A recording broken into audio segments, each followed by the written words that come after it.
136వ కీర్తన. అందరూ తెరవండి. యెహోవా దయాళుడు, ఆయనకు కృతజ్ఞతాస్తుతులు చెల్లించుడి. దేవదేవునికి కృతజ్ఞతాస్తుతులు చెల్లించుడి. ప్రభువునకు కృతజ్ఞతాస్తుతులు చెల్లించుడి. ఆయన ఒక్కడే మహాచర్య కార్యములు చేయువాడు.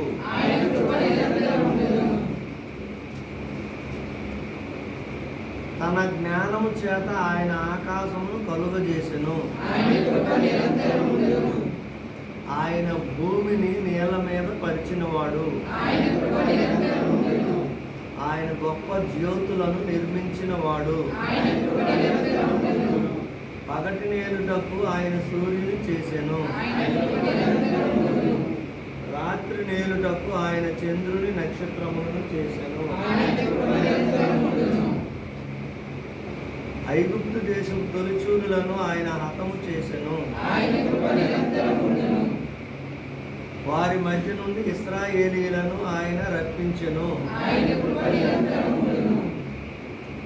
చేయి చాచి తన బాహుబలము చేత వారిని రప్పించెను. ఎర్ర సముద్రమును ఆయన పాయలుగా చీల్చెను. ఆయన ఇశ్రాయేలీయులను దాని నడుమ దాటిపోజేసెను. ఫరోను అతని సైన్యమును ఎర్ర సముద్రములో ఆయన ముంచివేసెను. అరణ్య మార్గమున ఆయన తన ప్రజలకు తోడుకుని వచ్చెను. గొప్ప రాజులను ఆయన హతము చేసెను. ప్రసిద్ధి నొందిన రాజులను ఆయన హతము చేసెను. అమోరీయుల రాజైన సీహోనును ఆయన హతము చేసెను. బాషాను రాజైన ఓగును ఆయన హతము చేసెను. ఆయన వారి దేశమును మనకు స్వాస్థ్యముగా అప్పగించెను. తన సేవకుడైన ఇశ్రాయేలునకు దానిని స్వాస్థ్యముగా అప్పగించెను. మనము దీన దశలో ఉన్నప్పుడు ఆయన మనలను జ్ఞాపకం చేసుకొనెను. మన శత్రువుల చేతిలో నుండి మనలను విడిపించెను. సమస్త జీవులకును ఆయన ఆహారం ఇచ్చి ఉన్నాడు. ఆకాశమందుండు దేవదేవునికి కృతజ్ఞతాస్తుతులు చెల్లించుడి. దేవుడి పరిశుద్ధ కీర్తన దీవించునుగాక. ఇందులో ఎక్కువ సార్లు వచ్చిన మాట ఏంటండి? కృప.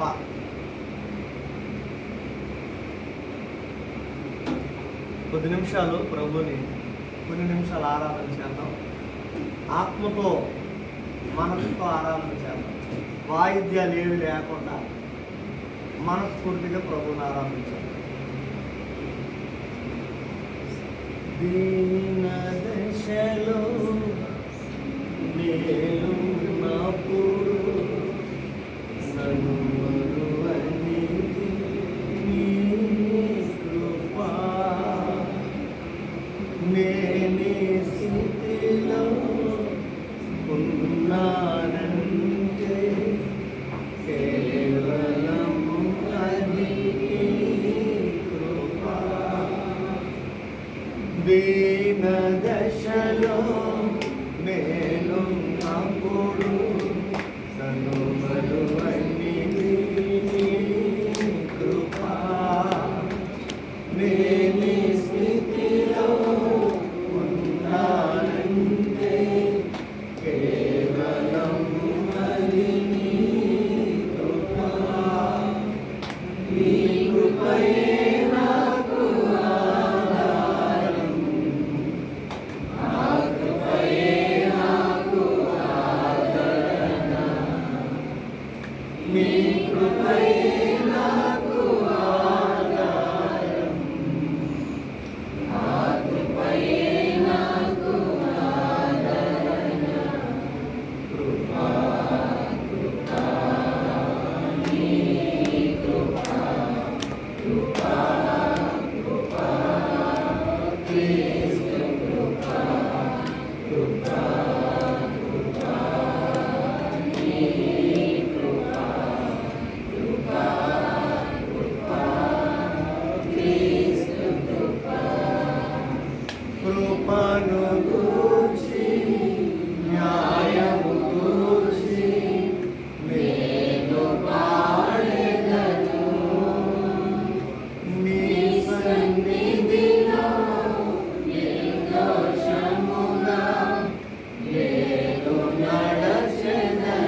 నేనైతే నీ కృపయందు నమ్మికయుంచియున్నాను. నమ్మికయుంచియున్నాను. నేనైతే నీ కృపయందు నమ్మికయుంచియున్నాను.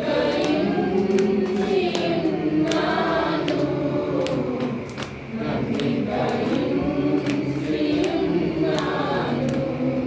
కృపా కృపా నీ కృపా కృపా కృపా యేసు కృపా కృపా కృపా నీ కృపా కృపా కృపా యేసు కృపా.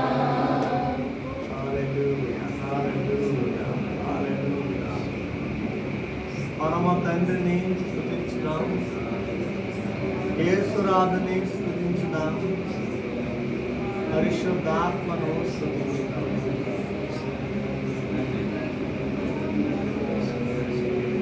హల్లెలూయా,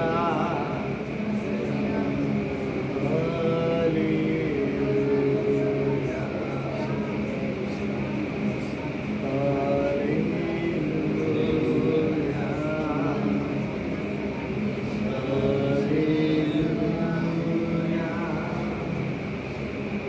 Hallelujah.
2022 సంవత్సరం 7వ నెలలో 8వ దినం అనగా 2వ శుక్రవారం హోల్ నైట్ ప్రేజ్లో మమ్మల్ని వచ్చి ప్రార్థించి పాటలు పాడి వాయిద్యాలు వాయించి చప్పట్లు స్వరాలతో నీకు కనపరిచి కీర్తనలను చదివి నిన్ను స్తుతించి ఆరాధించడానికి మీరు ఇచ్చిన భాగ్యం కొరకు వందనాలు.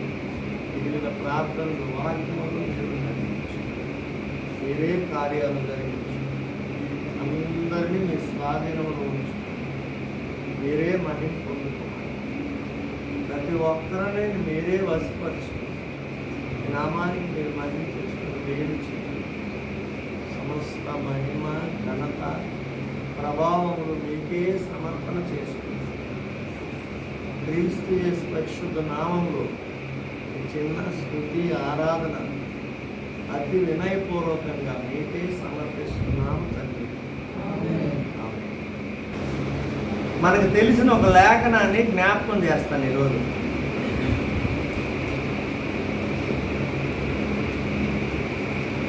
అపోస్తలుల కార్యముల గ్రంథము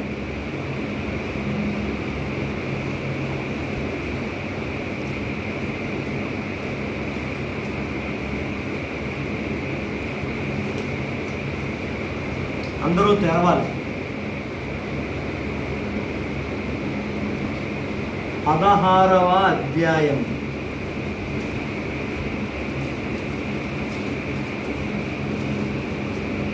ఇరవై 25 నుండి 26 వరకు.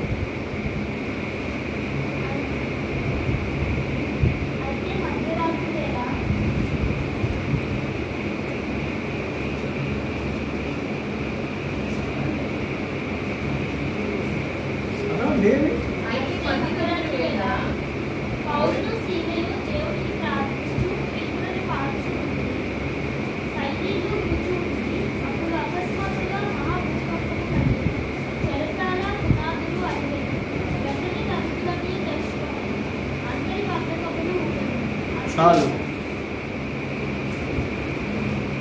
అయితే మధ్యరాత్రి వేళ, ఇప్పుడు ప్రజెంట్ మనం ముందు కూడా అదే మధ్యరాత్రిలోనే ఉన్నామా? ఇంకొక 25 నిమిషాలు. బైబిలు చరిత్రలో కొన్ని సంఘటనలు మధ్యరాత్రి జరిగాయి, కొన్ని సంఘటనలు వేకుజాములు జరిగాయి, కొన్ని సాయంకాలాన జరిగాయి, కొన్ని మధ్యాహ్నం జరిగాయి, కొన్ని ఉదయాన. అంటే ఆయా సమయాల్లో ఆయా కార్యక్రమాలు దేవుడు జరిగించాడు, అద్భుతాలు జరిగించాడు. దేవుడు కార్యం చేయడానికి ఈ సమయము ఆ సమయం అనే తేడాలేమి. ఏ సమయంలోనైనా ఆయన ఏది చేయగలడు, చేయగలడు. రాత్రులైనా చేయగలడు, పగలైనా చేయగలడు, ఉదయమైనా చేయగలడు, సాయంకాలమైనా చేయగలడు, మధ్యాహ్నం అయినా చేయగలడు, వేకుజాములోనైనా చేయగలడు. ఎందుకంటే మన దేవుడు ప్రతి దినానికి దేవుడై ఉన్నాడు, ప్రతి సమయానికి దేవుడై ఉన్నాడు. ఆయన నిన్న నేడు నిరంతరము ఒకటే రీతిగా ఉన్న దేవుడు. ఈ టైంలోనే ఆయన ఉంటాడండి, తర్వాత టైం ఆయన ఉండడు, పడుకుపోతాడండి అనడానికి లేదు. ఈ ప్లేస్లోనైతే ఉంటాడండి, మీరు ఇంకో ప్లేస్కి వెళ్తే ఆయన ఉండడం అనడానికి లేదు. ఈ ఊరిలో ఈ దేశంలోనే ఉంటాడండి, మరొక దేశంలో ఉంటాడండి ఆయన అనడానికి లేదు. ఈ కాలంలోనే ఉంటాడండి, తర్వాత కాలంలో మరి మాయమైపోతాడు అనడానికి లేదు. అన్ని కాలములలో ఉన్నవాడు, అన్ని సమయాల్లో ఉన్నవాడు, అన్ని దేశాల్లో ఉన్నవాడు, అందరిలో ఉన్నవాడు. హల్లెలూయా. అయితే అపోస్తుల కార్యముల గ్రంథము దీనినే చరిత్ర గ్రంథము అంటారు. చరిత్ర. ఈ గ్రంథాన్ని బాగా చరిత్ర తెలిసిన ఒక వ్యక్తి మంచి జ్ఞానం కలిగిన ఒక వ్యక్తి, యేసయ్య శిష్యులతో కలిసి తిరిగిన ఒక వ్యక్తి, యేసుతో కూడా ఉన్న ఒక వ్యక్తి రాసిన గ్రంథం ఇది. ఆ వ్యక్తి పేరు ఏంటంటే లూకా. ఆయన వైద్యుడు, అంటే డాక్టర్, మంచి ఫేమస్ డాక్టర్ అట ఆ రోజుల్లో. బైబిల్లో మంచి ఫేమస్ డాక్టర్ ఎవరైనా ఉన్నారంటే లూకా, డాక్టర్ లూక్ అని చెప్తారు. ఈయన ఈ చరిత్ర గ్రంథం రాసి థియోఫిలాస్ అనే అధికారికి ఈ చరిత్ర గ్రంథాన్ని ఇచ్చాడు. మీరు ఈ చరిత్ర గ్రంథాన్ని చాలా జాగ్రత్తగా, ఇప్పటికి కూడా ఆ చరిత్ర గ్రంథం ఉంది.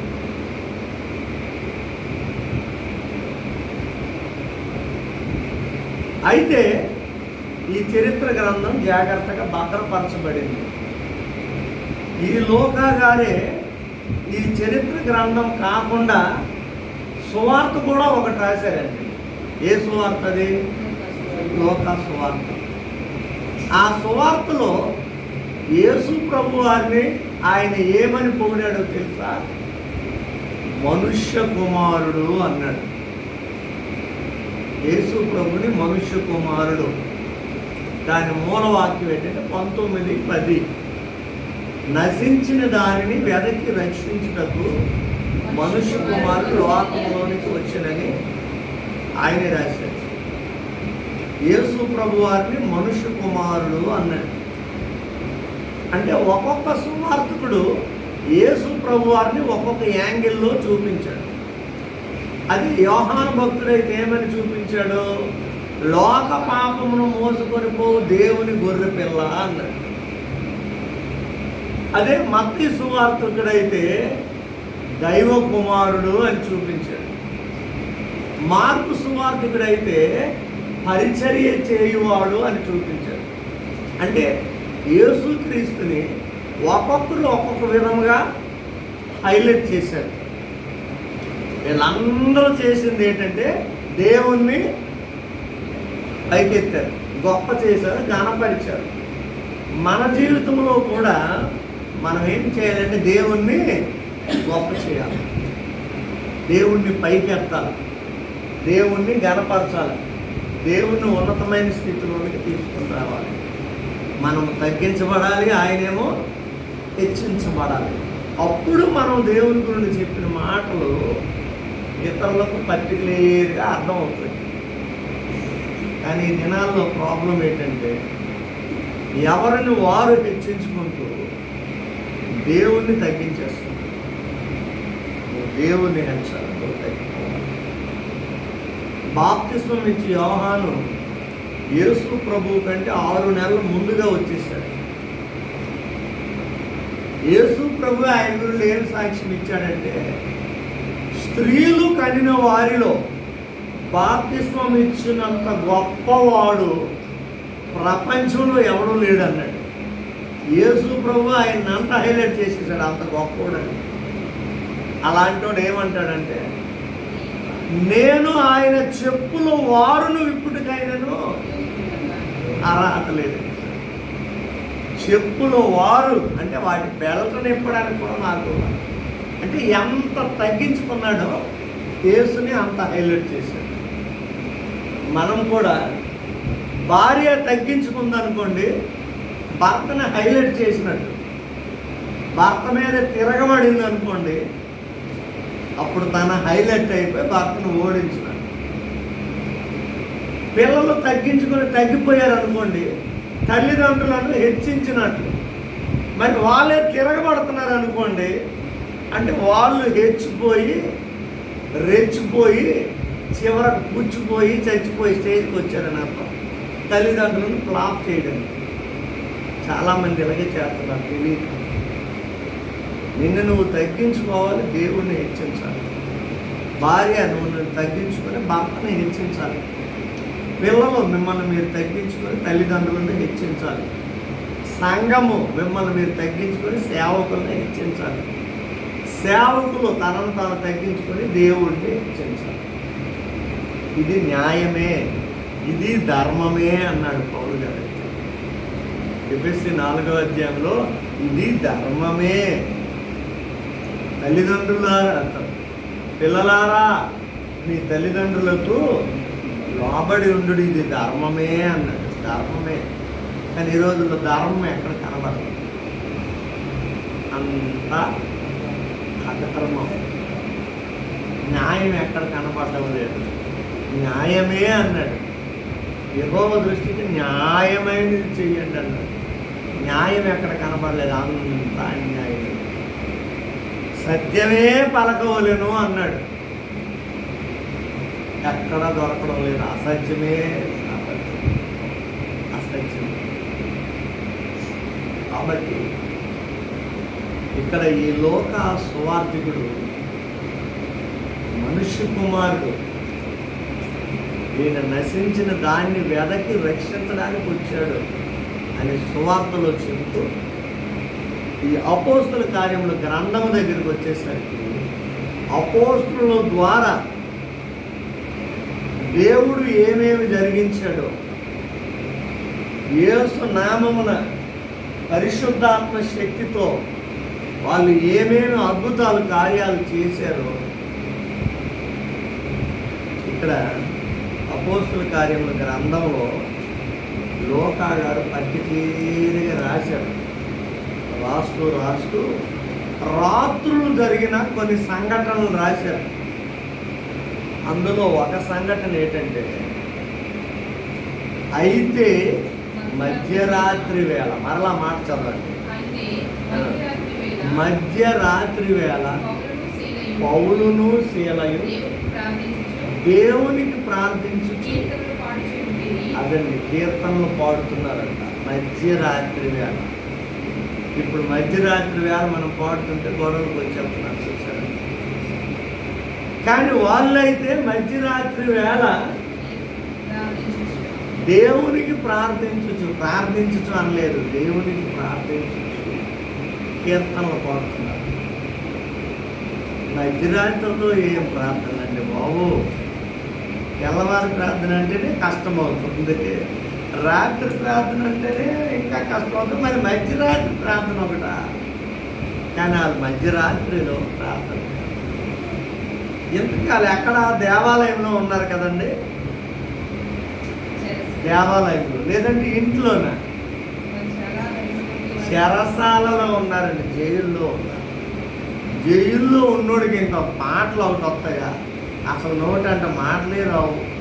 సిగ్గు, అవమానం, నింద, ఎదుటి వారికి ముఖం చూపించలేదు. చాలా అసలు పోలీస్ స్టేషన్ ముందు నిలబడడానికి ఫీల్ అవుతుంటాయి కదా. ఇదేంటి బ్రదర్ నువ్వు పోలీస్ స్టేషన్ ఉన్నావేంటి అని ఎవడు అడుగుతాడు ఏంటి అంటారు. కానీ వీళ్ళకి సిగ్గు లేదు, నింద లేదు, భయం లేదు. అవన్నీ వదిలేస్తారు. ఎప్పుడు అక్కడ యేసు ప్రభు దగ్గరికి వచ్చేసరికి అవన్నీ వదిలేసి రావాలండి. ఏం వదిలేయాలా? సిగ్గులు, నిందలు, భయాలు, హోదాలు ఇవన్నీ వదిలేసి రావాలి. వచ్చినప్పుడు అవేమి ఉండకూడదు. ఆ పౌరుషాలు, రోసాలు, మీసాలు, గడ్డాలు, జుత్తులు, జునపాలు ఉన్నాయనుకో, మళ్ళీ ఎక్కడ లేని మామూలుగా తయారైపోతాం. అవన్నీ విడిచిపెట్టారు. ఇప్పుడు ప్రభువులోకి వచ్చాం మనం. సిగ్గుందా? ఏమంటే మనకి సిగ్గుందా లేదా? తప్పు చేస్తేనే సిగ్గుపడాలా, పాపం చేస్తేనే సిగ్గుపడాలా. మంచి కోసం సిగ్గుపడవలసిన పని లేదు.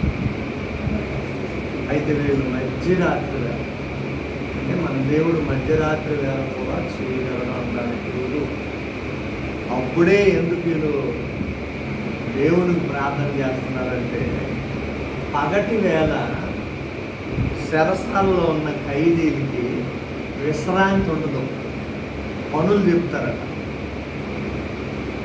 పగటి వేళ వాళ్ళ ద్వారా రకరకాల పనులు చెప్పి ఆ పనులన్నీ చేసి ఒకప్పుడు అనేవారు మనం చిన్నప్పుడు, నువ్వు రాజమండ్రి జైలుకి వెళ్ళు, అక్కడ నీతో రాళ్ళు కొట్టిస్తారులే. అండమాన్ జైలుకి వెళ్ళు, మొత్తం అడవంతా నీ చేత కొట్టిస్తారులే అని ఇలాగ రకరకాలుగా అనేవారు. పగలంతా కష్టపడి పనిచేసేవారు ఈ ఖైదీలు, చెరసాలు. రాత్రి అయితే ప్రశాంతంగా నిద్రపోయేవారు, మిగిలిన ఖైదీనంతా. కానీ మరి అపోస్తులైన పౌలు, శీల మరి పగలు ప్రార్థించడానికి, పగలు ప్రకటించడానికి, పగలు పాటలు పాడడానికి వీళ్ళకి అక్కడ సమయం లేదు. ఎందుకంటే చెరసాల్లో ఉన్నారు, ఎప్పుడు నచ్చినప్పుడు వీలు అవ్వదు. అందుకని సమయమందును ఇది వీళ్ళకి అసమయం. అది సమయము కాదు అసలు, కానీ వాళ్ళకు దొరికిన సమయం అదే, వాళ్ళకు వీలైన సమయం అదే. దేవుడు వారికి ఏ సమయం అయితే ఇచ్చాడో ఆ సమయాన్ని సద్వినియోగం చేసుకున్నారు అంతే. హల్లెలూయా. వాస్తవానికి 9కి మనం ప్రారంభించాలి, కానీ వర్ష కారణంగా రాలేకపోయాం, వెనకైపోయాం, ముందు అయిపోయి, కొందరు తగ్గిపోయి ఉంటారు, లేట్ అయిపోయి. కానీ దేవుడు మనకు ఆ సమయం ఇచ్చాడు అంతే. ప్రకృతి పరిస్థితి వేరుగా ఉండిన ఆ సమయం దేవుడు మనకి ఇచ్చాడు. ఆయన ఇచ్చిన సమయాన్ని ఏం చేయాలా? సద్వినియోగం చేసుకోవడమే. మళ్ళీ దాన్ని వేస్ట్ చేయకూడదు. ఎన్నిల గారు కొంచెం లేకపోతే ఆ సమయాన్ని వేస్ట్ చేయకూడదు అనమాట, సద్వినియోగం చేసుకోవడమే. వీరికి దొరికింది ఆ సమయమే, మధ్యరాత్రి సమయం దొరికింది, ఆ సమయమే ఉపయోగించుకోవాలి. ఒకవేళ కొన్నిసార్లు నీకు కూడా మధ్యరాత్రి నిద్ర పట్టకపోవచ్చు, లేదా వేకుజాము నిద్ర పట్టకపోవచ్చు, లేదు పగలు ఖాళీ దొరికి ఉండవచ్చు.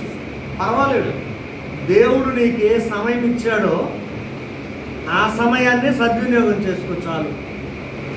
అయ్యో ప్రార్థన ఆ టయానికి నేను రాలేకపోయానండి, మరి ఇంకా రాలేదు, మరి ఎందుకు మొత్తం పీక మొయ్యి తినిసి పడుకుని పోతానులేండి అనుకోక.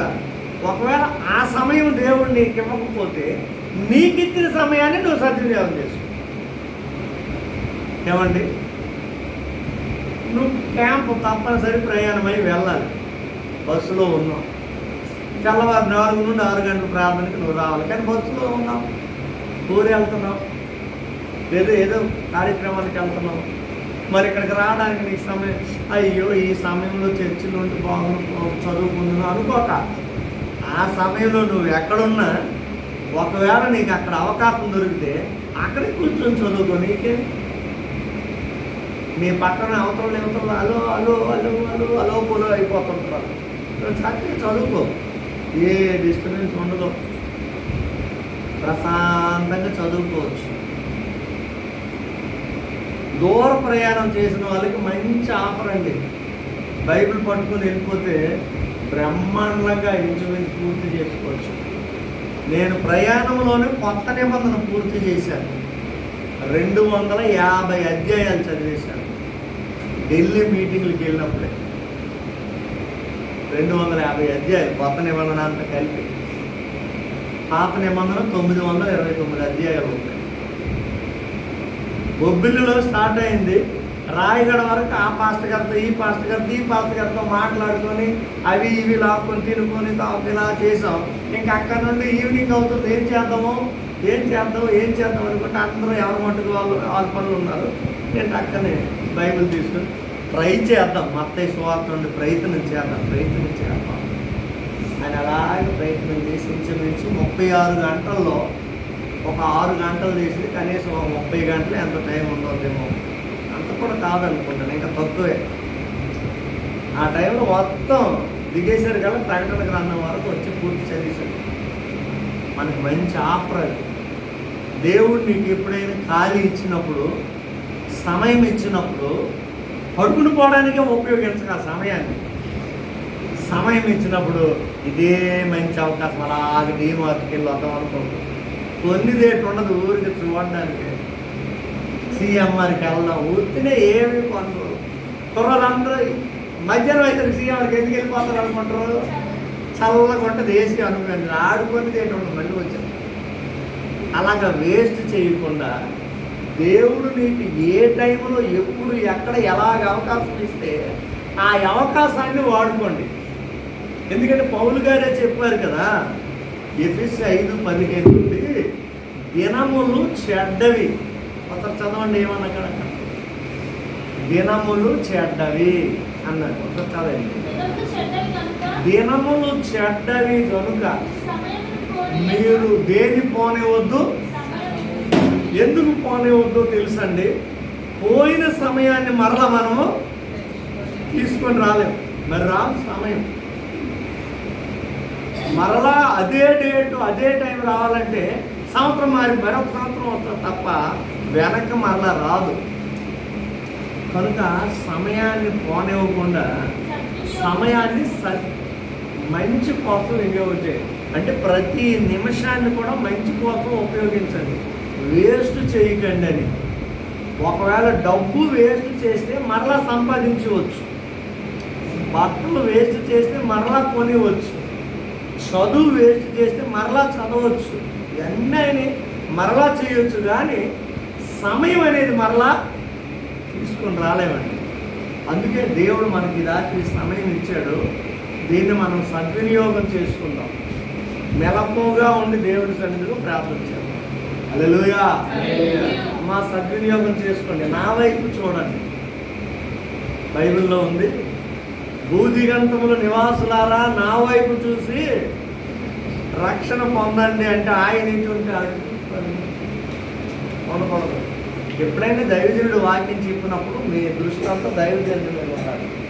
దైవజనుడి మీద అంటే దైవజనుడు కళ్ళద్దాల మీద, బుర్రేటి ఇలా మీద లేచిపోయింది, వీటి మీద కాదు. ఇలాంటి డ్రెస్ వేసుకొచ్చేసరి దైవజనుడు చెప్తున్న వాక్యం మీద మీ మనసు ఉండాలి. కొంతమంది దైవజనుడు ఎక్కడ వాక్యం చెప్తుంటే మాంగళ్యనానే తంతునాం నవజీవన చేసునాం, బాబు బుర్ర దించాను పుస్తలు తాడు కట్టి మరి ఎందుకంటే అంటే ఇలా కొంతమంది ఎంతో భారంగా సేవకులు వాక్యం చెప్తున్నారు, అంటే భారంగా వింటున్నారు, నిద్రపోతున్నారు కూడా అనుకో మరి చెప్తున్నారు. కనుక సేవకుడు వాక్యం చెప్తున్నప్పుడు మీ దృష్టి అంతా సేవకుని మీద ఉండాలి. అలాగే వాక్యం చెప్పిన సేవకుడు కూడా దృష్టి అంతా సంఘం మీద పెట్టాలి. ఈ సేవకుడు అంటే పెట్టుకుని దేవుడు ఏం చేసాడో తెలుసా, ఏ సమాధానం చేసాడు, ఇలా చేసాడంటే వీళ్ళందరూ పారిపోతారు, అలాగే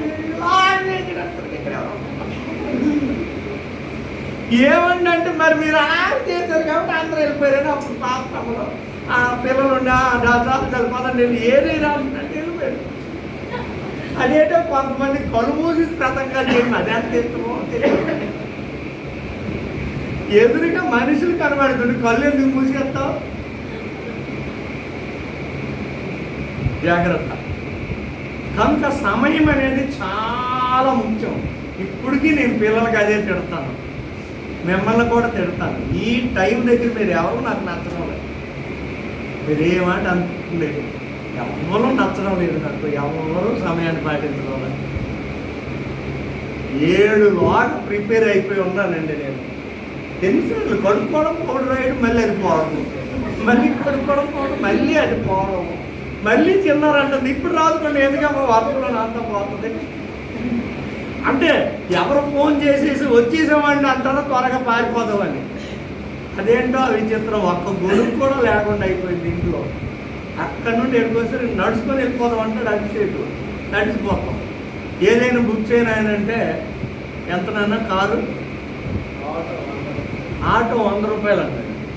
వచ్చేస్తామన్నా త్వరగా రండి, ఇక్కడ దగ్గరే అంటే వస్తాను కానీ ఒక 20 నిమిషాలు పడుతుంది అంటాడు ఆడు. అప్పటికే మాకు టైం అయిపోతుంది. ఎలా ఉంటే అలా ఉండని సగం తడిచిపోయి సగం మేము పొడి మొత్తానికి వచ్చేసాం. సమయము చాలా విలువైనదండి, మరలా దాన్ని సంపాదించలేదు. సమయానికి చాలా విలువనిచ్చాడు దేవుడు. కనుక దినములు చెడ్డవి కనుక సమయమును పోనివ్వక సద్వినియోగం చేసుకోండి అన్నాడు. అపోస్తులైన పౌలు గారు, శీల గారు, వాళ్ళకు దొరికిన సమయం ఏంటంటే మధ్యరాత్రి. అంతే, మీకు ఏ టైం దొరుకుతుందో ఆ టయాన్ని సద్వినియోగం చేస్తారు. మన దృష్టిలో అది మధ్యరాత్రి లేదా అర్ధరాత్రి, కానీ దేవుని దృష్టిలో అంతా ఒకటేనండి. అర్థమైందా?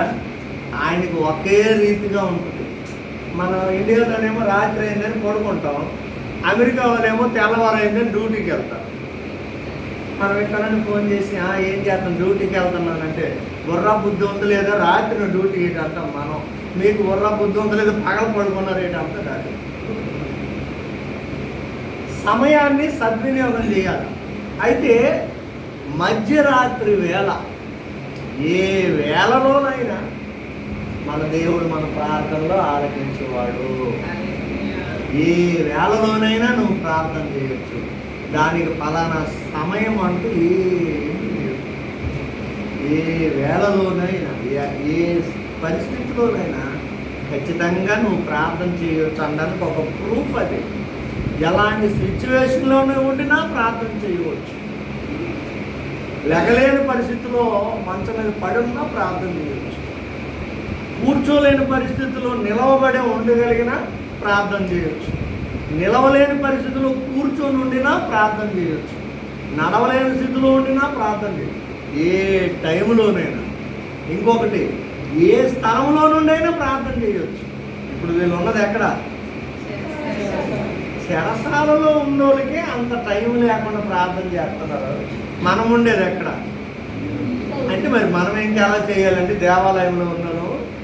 చెరసాలలో ఉన్న వాళ్ళే మధ్యరాత్రి అనకుండా, అర్ధరాత్రి అనకుండా, చీకటి అనకుండా, లైట్లు లేవు అనకుండా, మ్యూజిక్లు లేవు, ఏమీ లేదు ఎలాగా అని అనకుండా చెరసాలలో ఉన్న వాళ్ళే ప్రార్థన చేస్తుంటే చక్కని మందిరం ఉండి లైటింగ్, ఫ్యాన్లు, సౌండ్ చేస్తున్నాం అన్నీ ఉన్న మనం ఇంకెంత చేయాలి ఒకసారి గమనించాలి.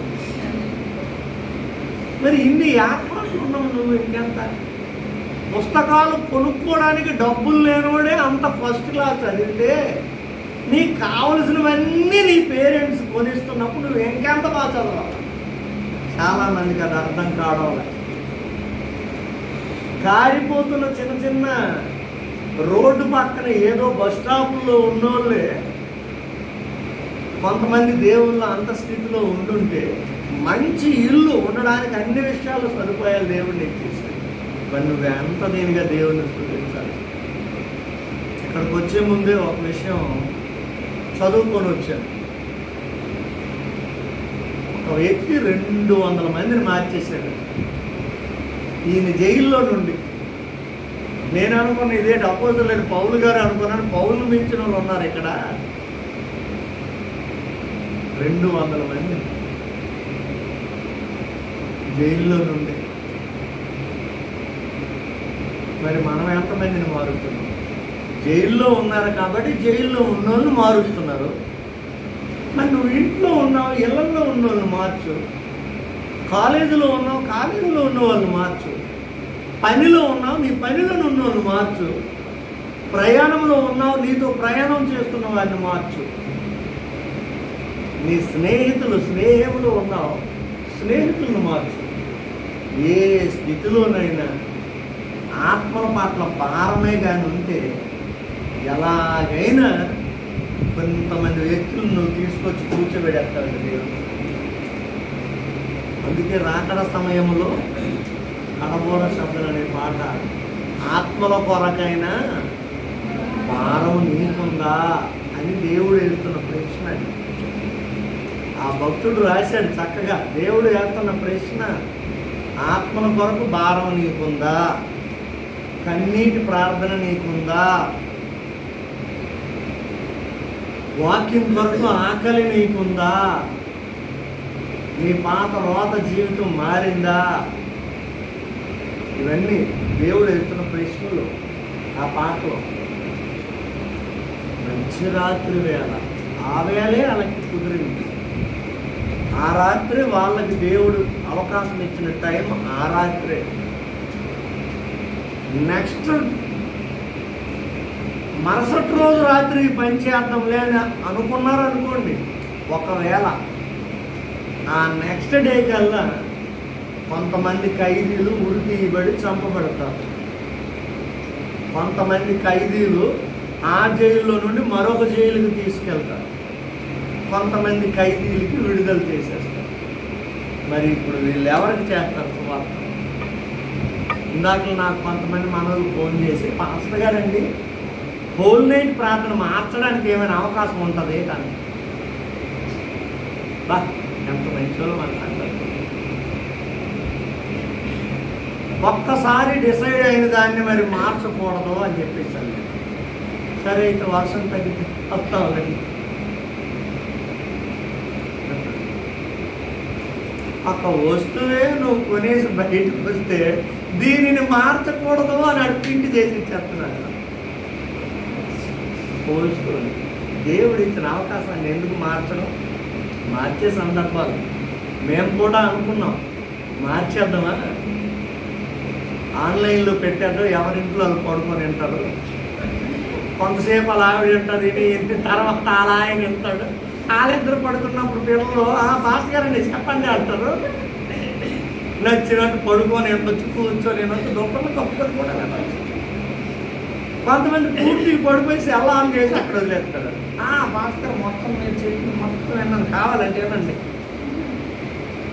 అనుకున్నాం. కానీ దేవుడు ఎవరికి ఎప్పుడు ఎలాంటి అవకాశం ఇస్తే ఆ అవకాశాన్ని వాడుకోవాలి.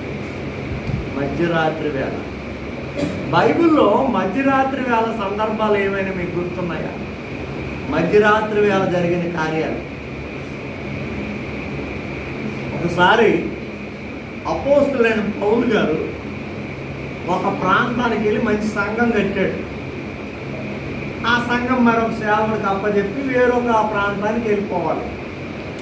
రేపు వెళ్ళిపోతాడు ఆడు తెల్లవారి. రేపు తెల్లవారి పోయిన తర్వాత నేను వెళ్ళిపోతాను కదా, ఎంతైనా ఈరోజే మీతో మాట్లాడాలి, ఈరోజే మీకు ప్రసంగం చేయాలంటే అందరూ పాస్టర్ గారు తెల్లవారి వరకు ప్రసంగం చేయండి, పర్లేదు మేము వింటాము అనుకొని ఉన్నారంట. అక్కడ ఐతుకు అనే ఒక కుర్రోడు ఉన్నాడండి. ఏం పేరు? ఐతుకు. ఈ అర్ధరాత్రి వేళ అందులో ఆ ప్రార్థన మేడ గది మీద పైన కింద కాదు, ఆ పై అంతస్తులో గోడ మీద ఒక కుర్రోడు కూర్చున్నాడట.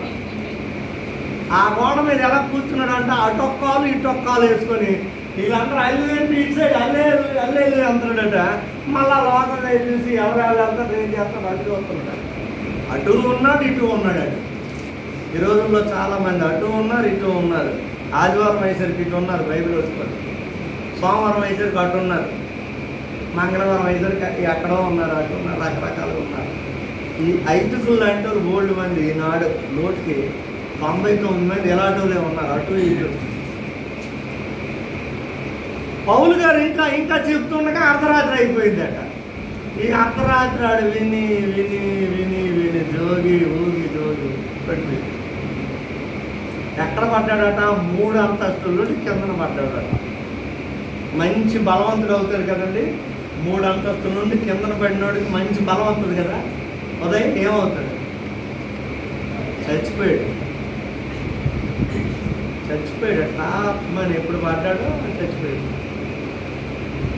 ఇక ఎవరో ఆ శబ్దం విని అయ్యా పౌలు గారు 3 అంతస్తులు పాపం ఊగి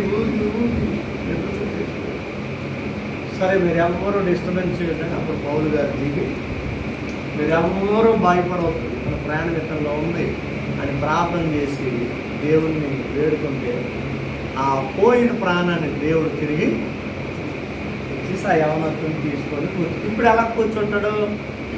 అటొక్కలు ఇటొక్కలు వేస్తాడా?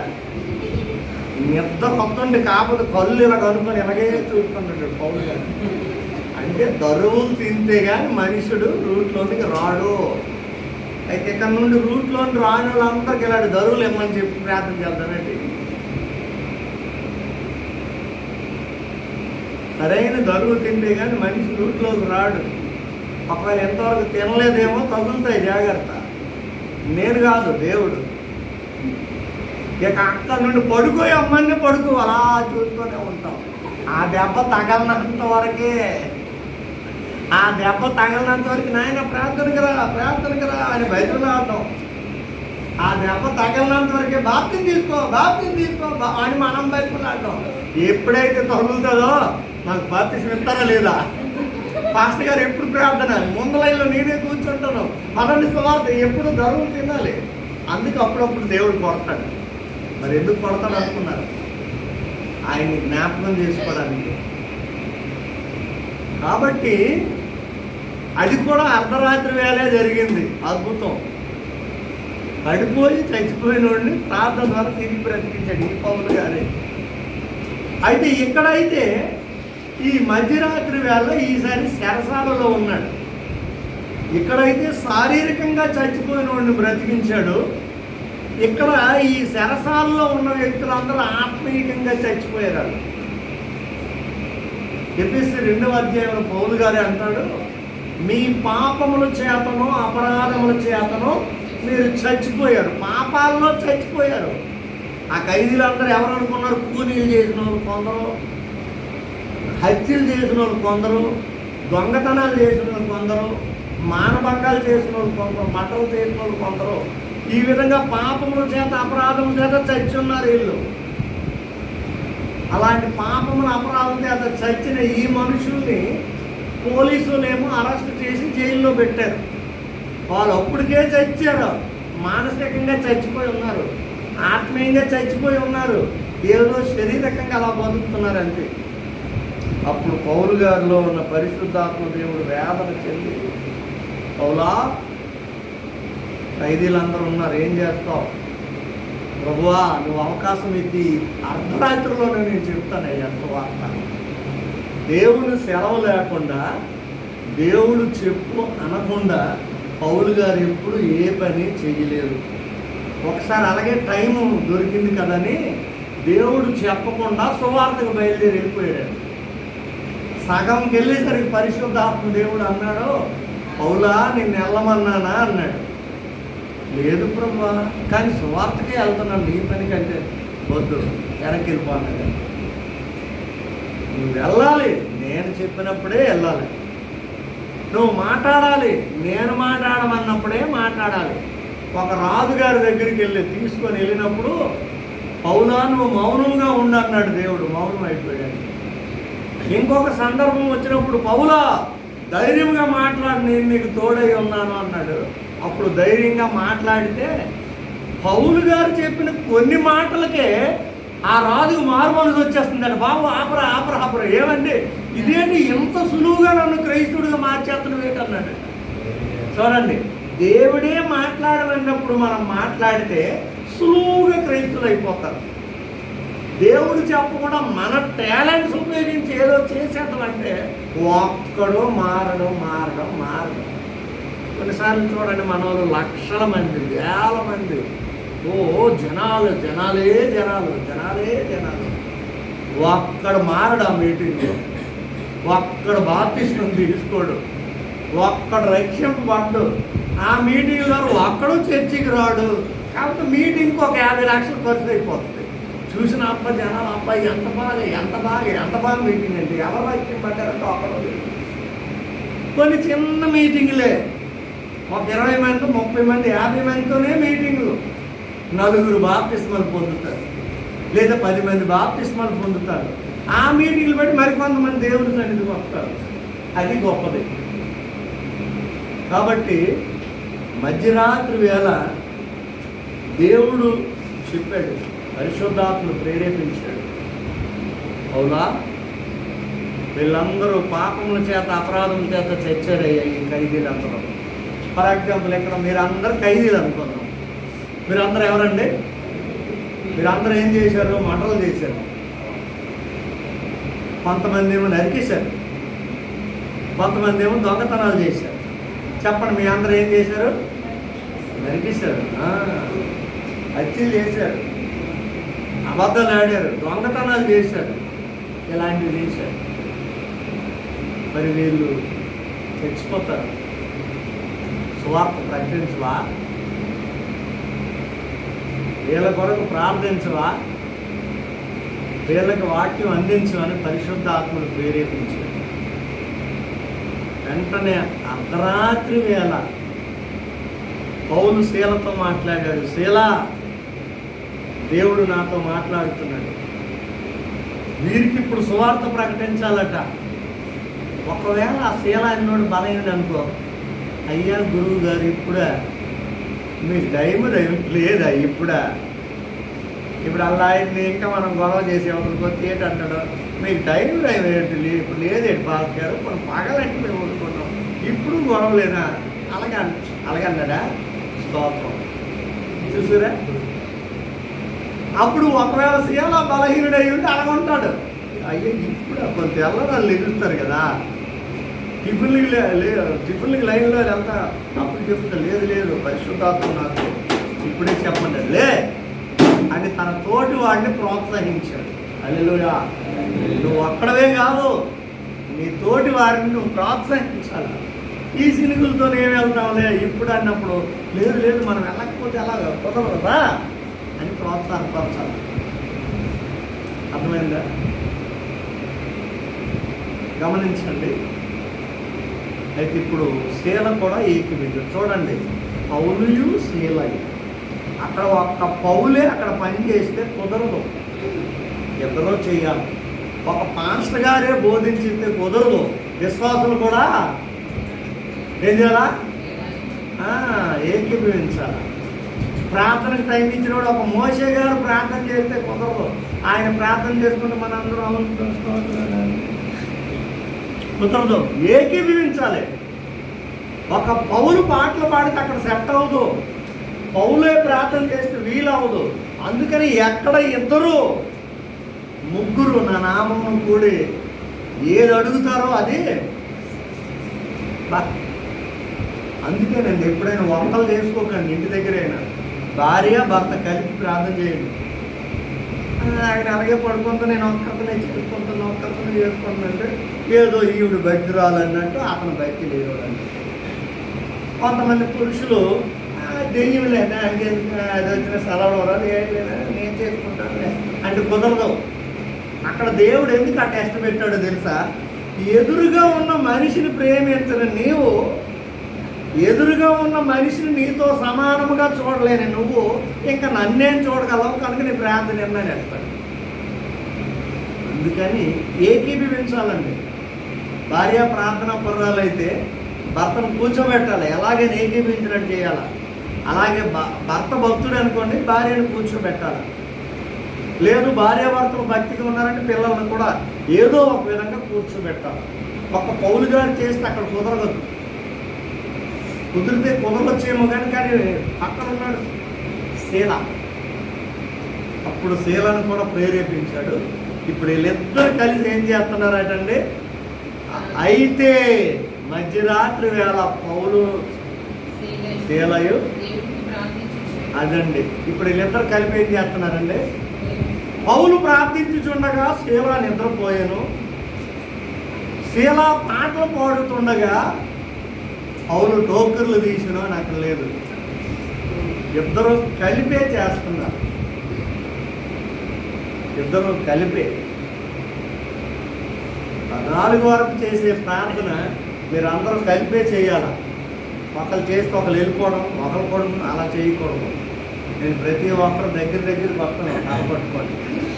ఎవరు ఏకీపిస్తున్నారు, ఏకీపించకపోతే ఇలా కొడతాను. అప్పుడు అవును తండ్రి అందరూ. మన పాస్టర్ గారికి పెళ్లి కాకముందు ఒక మీటింగ్లో ఆ పాస్టర్ గారికి పాస్టర్ గారికి ఇచ్చిన ఉద్యోగం అదే, చెల్లి కనపట్టుకోయమ్మ, ఎవరెవరు ఏకీపించలేదో ఆమె కొట్టనేవారు. ఆవిడ దగ్గరికి వచ్చి ఒక ప్రార్థన చేస్తుంటే ఎవరైనా ఇలా చూస్తామనుకో కొట్టేది. అందులో ఒక ఆయన్ని కొట్టారు పాస్టర్ గారు. తమ్ముడు ఏంటి కొట్టేసరికి అప్పుడు కళ్ళు మూసుకుని అవును మళ్ళీ మళ్ళీ వచ్చి కొట్టారు. ఆయన ఇప్పుడు పాస్టర్ గారు అయిపోయి, అక్క ఆ రోజు నీతో దెబ్బలు కాసాను, ఇప్పుడు నేను పాస్టర్ గారు అని చెప్తాడు. ఇప్పుడు కూడా రేట్ అనుకున్నారు, దెబ్బలు తిన్నారు ఖచ్చితంగా పాస్టర్ గారులో అవుతారు. తింటారా మీరు? వేగన దెబ్బలు తిన్నామనుకో పాస్టర్ అమ్మ అవుతాం. కాబట్టి పౌలు శీల ఇద్దరు దేవునికి ప్రార్థన చేయడం వల్ల ఇద్దరు ప్రార్థనే ఏకీభవించి చేసే ప్రార్థన చేస్తున్నారు. నెక్స్ట్ వాళ్ళు సొంతంగా రాసిన పాటలు ఏం పాడలేదండి, అది కీర్తనలు. అంతకు ముందే 150 కీర్తనలు ఉన్నాయి, దావీదు కీర్తనలు. ఆ కీర్తనలనే పాటలుగా పాడుతున్నారు, వాళ్ళు కీర్తనలు పాడుతున్నారు. ఈరోజు అందుకే ఆంధ్ర క్రైస్తవ కీర్తనలు నాకు బుక్ ఉంది. ఎక్కువ శాతం ఈ కీర్తనలకు సంబంధించిన విషయాలే అందులో రాస్తారు.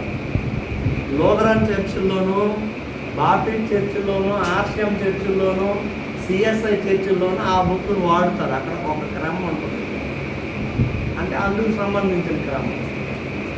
కాబట్టి వీళ్ళు ప్రార్థనలు చేస్తున్నారు, కీర్తనలు పాడుతున్నారు. జాగ్రత్తగా గమనించాలి. మనం కూడా ప్రార్థనలు చేసినప్పుడు మనం కూడా ఆ పని చేద్దాం. మీరు అందరూ కలిపి ఒక 20 మంది ఉన్నారు, ఒక్కొక్కరు 5 నిమిషాలు ప్రార్థన చేశారనుకోండి. కళ్యాణి 5 నిమిషాలు ప్రార్థన చేసింది, మళ్ళీ కీర్తన పాడాలి. అంటే తనే కాదు, అందరం కలిపి.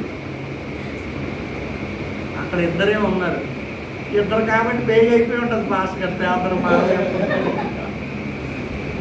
మొన్న బుధవారం మాత్రం చాలా మంచిగా చేశారు. దేవుడు మిమ్మల్ని అందరూ దీవించారు. కాబట్టి అయితే ఇప్పుడు వీళ్ళిద్దరే ఉన్నారండి. ఇక్కడ మరొక విషయం మనం గమనించాలి. వీళ్ళిద్దరూ దైవ సేవకులు కాబట్టి ప్రార్థన చేసుకుంటున్నారు, కీర్తన పాడుతున్నారు. అయితే ఇది వీళ్ళ వరకేనా? తర్వాత వాక్యం చదవండి. హల్లెలూయా. ఎవరు వింటున్నారటండి? ఖైదీలు ఎక్కడైనా వింటారా? కానీ అక్కడ వింటున్నారండి. అది ఏ టైంలో? మధ్యరాత్రిగా. బంధకాల్లో ఉన్నవారు ఖచ్చితంగా వింటారు. హల్లెలూయా. ఖైదీ అనగా బంధకాల్లో ఉన్నవాళ్ళు అని అర్థం. ఈ లోకంలో చాలామంది ఇంకా బంధకాల్లో ఉన్నారు. కొన్ని అలవాట్లు, కొన్ని వ్యసనాలు, కొన్ని గుణాలు, కొన్ని రకాలైన మార్గాలనే బంధకాల్లో చాలామంది ఇంకా ఉన్నారు. వాళ్ళందరూ ఖైదీలే. ఇక్కడ మీరు కూడా ఖైదీలేమో. నువ్వింకా ఏ బంధకంలో ఉన్నావు? ఏమండి? ఇంకా దేని స్వాధీనంలో నువ్వు ఉన్నావు? అయితే నువ్వు ఖైదీలే. అపోస్తులైన పౌలు గారు కూడా చెప్పాడు, నేను కూడా క్రీస్తు ఖైదీని అన్నాడు. ఈయన ఎవరు ఖైదీ అండి? క్రీస్తు కోసం ఖైదీని అయ్యాను. నేను కూడా క్రీస్తు ఖైదీని. ఈయన క్రీస్తు ఖైదీ కాకముందు అంటాడు, నన్నెవడు విడిపించును అన్నాడు. ఆ ఖైదీ వేరు. అంటే నేను బానిసనైపోయాను, మేలు చేయాలనుకొని కీడే చేస్తున్నాను, మంచి చేయాలనుకుంటున్నాను, ఒకటి మంచి లేదు, అంత చెడే చేసేస్తున్నాను. మరి ఇలాంటి బంధకాల్లో నుండి నన్ను ఎవడు విడిపించును? ఆ ఖైదీ వేరు. దేవుడు విడిపించేశాడు. ఇప్పుడు అంటున్నాడు, నేను లోక సంబంధమైన ఖైదీని కాదు కానీ క్రీస్తుకు ఖైదీని. క్రీస్తు కోసం ఏమైపోయాను? ఖైదీ. మనందరం క్రీస్తు ఖైదీలుగా మారాలి. లోకానుసారమైన తప్పులు చేసిన ఖైదీలు కాదు, క్రీస్తు కొరకు ఖైదీలు. ఇక్కడ ఖైదీలు వింటున్నారండి. నువ్వు నిజంగా ప్రార్థించి పాటలు పాడి సువార్త చెప్తే 3 మంది ఖైదీలు ఉన్నారు నీ సువార్త వినడానికి. ఆయన ఉంచాడు, చాలామందిని వినడానికి ఉంచాడు. కానీ అది చెప్పేవారు లేక వినేవారికి ఆ సంగతులు వినబడడం లేదు. అందుకే పౌలు గారు అంటారు, సువార్త ప్రకటించని ఎడల నాకు శ్రమ అన్నాడు. చెప్పువారు లేకపోతే మరి వినే వారి పరిస్థితి ఏంటి అన్నాడు. వినని ఎడల రక్షింపబడరు. రక్షణ లేకపోతే నరకానికి పోతారు. మరి వినాలి అంటే వారికి చెప్పేవారు ఉండాలి. చెప్పేవారు ఉంటే చెప్పేవారిని పంపేవారు ఉండాలి. అంటే దేవుడే పంపాలి. కనుక వీళ్ళకి ఖైదీకి అనగా ఆ చెరసాలకి దేవుడు ఎందుకు పంపించాడు, అనుమతి ఇచ్చాడంటే చెరలోనున్న ఖైదీలు కొంతమంది ఉన్నారు, వాళ్ళకి వెళ్ళి ఇచ్చారు. అందుకు ఆ స్థలానికి పంపాడు. కొన్నిసార్లు యాక్సిడెంట్ల స్థలాల్లోనికి మనల్ని పంపుతాడు. ఎందుకు ప్రభు నాకు ఈ యాక్సిడెంట్లోనికి పంపామంటే, ఇలాంటి యాక్సిడెంట్ అయిన వాళ్ళు చాలామంది ఉన్నారు. నీకు నేను ఉన్నాను, ధైర్యంగా ఉన్నావు, కానీ వాళ్ళకి నేను లేను. ఎన్నున్నా నిరాశ నిస్పృహలతో ఉన్నారు. వాళ్ళకి వెళ్ళి చెప్పు, అందుకే నిన్ను ఎక్కడికి పంపించాను. హల్లెలూయా. కొన్నిసార్లు సమస్యల్లోనికి ఎందుకు పంపిస్తాడంటే, ఇదేంటి ప్రభు ఇంత భక్తుడు నన్ను ఈ సమస్యలు అని ఈ ప్లేస్కి ఎందుకు పంపించావంటే, నీకెన్ని సమస్యలు ఉన్నా టైం వచ్చేసరికి నా దగ్గర మోకరించి క్లియర్ చేసుకుంటున్నావు. కానీ వాడికి ఆ సమయం లేదు, నా మీద భక్తి లేదు కనుక వాడికి చెప్పాలంటే నువ్వే చెప్పాలి. అందుకే నీకు ఇది ఇచ్చాను. కొన్నిసార్లు బలహీనతలకు మనకు అనుమతి ఇస్తాడు దేవుడు. ఎందుకు ప్రభు ఎంత బలహీనమైపోతున్నావు? ఎందుకంటే బలహీనతల్లో ఉన్నవారికి నువ్వు ప్రకటన చేయాలంటే నీ బలహీనతల్లో నుండి ఎలాగైతే బయటపడ్డావో నన్ను గురించి వాళ్ళకి చెప్పడానికి నీకు ఇది అనుమతి ఇచ్చాను. హల్లెలూయా. అర్థమైందా అమ్మా? నేను చెప్తున్న వాక్యాలు అర్థమవుతున్నాయా?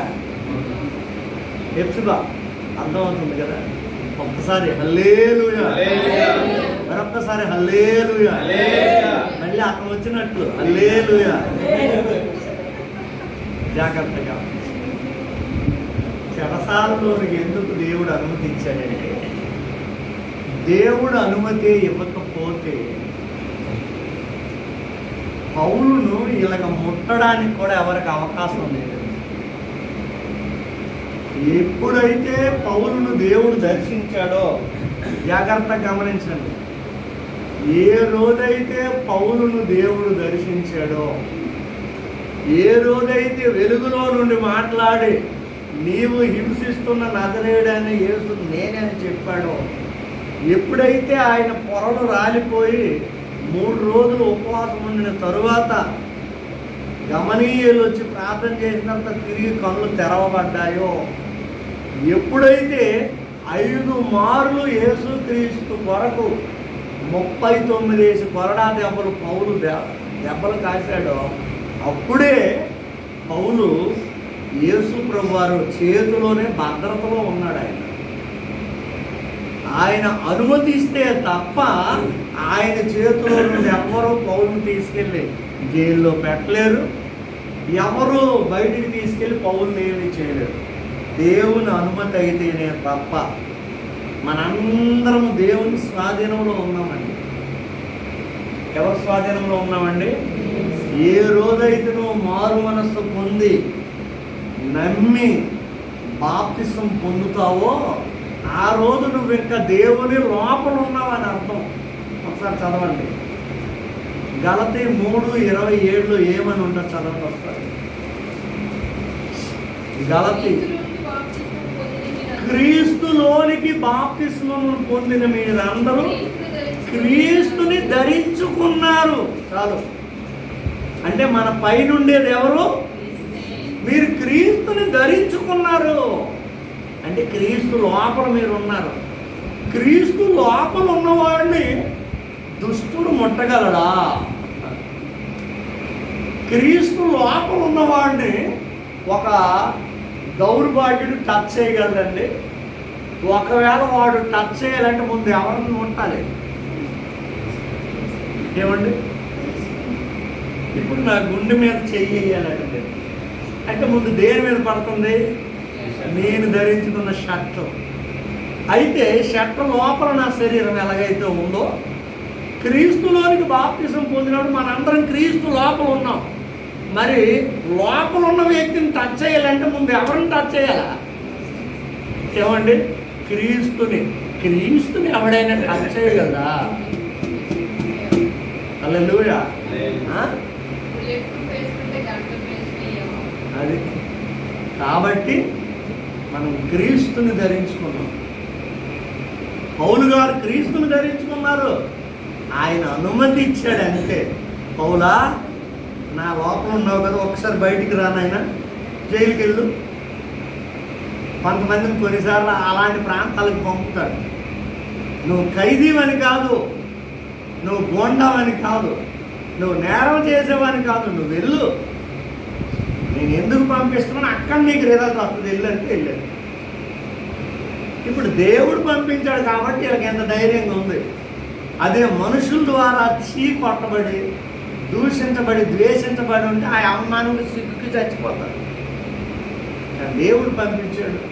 అందుకు ధైర్యంగా వెళ్ళి మధ్యరాత్రి వేళ పౌలు శీలయు దేవునికి ప్రార్థన చేస్తూ పాటలు పాడుతున్నారు, ఖైదీలు వెళ్తున్నారు. అప్పుడు అనుకుంటారు ఈ పాస్టర్లు ఇద్దరు, ఓహో దేవుడు ఎందుకు పంపించాడు ఖైదీల దగ్గరికి. ఖైదీల దగ్గరికి వెళ్ళాలంటే మనమేమవ్వాలి? పోలీసుల దగ్గరికి వెళ్ళాలంటే పోలీసులు అవ్వాలి. దొంగల దగ్గరికి వెళ్ళాలంటే అయిపోవాలి. అయితే రేపు తెల్లారి దొంగతనం చేస్తానండి. దొంగతనం చేసి దొంగ అవ్వకూడదు, దొంగతనం చేయకుండా దొంగ అవ్వాలి. పోలీసు జాబ్ వచ్చి పోలీసు అవ్వకూడదు, జాబ్ రాకుండా పోలీసుగా నువ్వు వెళ్ళాలి. అదేనమాట. వీళ్ళని ఖైదీలుగా పంపించాడు, కానీ వీళ్ళు నేరం చేసి ఖైదీలు కాదు. అందుకే ప్రతి డిపార్ట్మెంట్లోనూ ఉన్న ప్రతి క్రైస్తవుడు నిజంగా ఈ సత్యం తెలుసుకుంటేనండి, ఒకడు కలెక్టర్ అయ్యాడు అనుకోండి, తోటి కలెక్టర్ గారితో కూర్చునే ధన్యత ఆయనకే ఉంటుంది, ఆయనే చెప్పాలి వాళ్ళకి సువార్త. ఒకడు జడ్జి అయ్యాడు అనుకోండి, తన తోటి జడ్జిలకి తనే చెప్పాలి సువార్త. నువ్వు అండాలమ్మ కాలేజీలో స్టూడెంట్ అయ్యావు అనుకో, ఆ స్టూడెంటే వెళ్ళి అక్కడే చెప్పాలి. నేనేళ్ళు చెప్తారంటే రానివ్వరు. అర్థమైంది కదా? కాబట్టి అందుకే ఆ చెరసాలకి దేవుడు పంపించాడు. పంపించిందా? ఇప్పుడు దేవుని చిత్తం నెరవేర్చాలని టైం కొరకు వెయిట్ చేశారు. ప్రభువా సాయంకాలం చెప్పమంటారా? వద్దు వద్దు వద్దు వద్దు. తెల్లవారి వద్దు వద్దు. మధ్యాహ్నం భోజనం తర్వాత వద్దు. టీ బ్రేక్ వద్దు. మరి ఎప్పుడంటే మధ్యరాత్రి వేళ. అది అంత కష్టం అండి. నువ్వు చెప్పినోడు చెప్తావు కానీ రాత్రిని పంపిస్తావు. ఎవరైనా ఓనర్ దగ్గర నువ్వు పని చేసినప్పుడు, బాబు రాత్రి పని ఉన్నప్పుడు నువ్వు వెళ్ళి అక్కడికి వెళ్ళి ఇచ్చారంటే ఆ ఉద్యోగం ఎవరైనా చేస్తారా? నాకు అక్కర్లే. నీకు కావాలంటే ఏ షిఫ్ట్కి వస్తాను, బి షిఫ్ట్కి వస్తాను, లేదా సి షిఫ్ట్ చేస్తాను. నువ్వు మధ్యరాత్రులు పంపించి నీ దగ్గర నాకు ఆ డ్యూటీ అక్కర్లేదని నాకు అర్థం. కానీ ఇక్కడ ఎవరి డ్యూటీ చేయాలి? పౌలు చేయాలి. దేవుని డ్యూటీ ఎంత కష్టమైందో తెలుసా? ఆయన ఏ టైం అప్పుడు చెప్తే ఆ టైం అప్పుడు చేయాలి.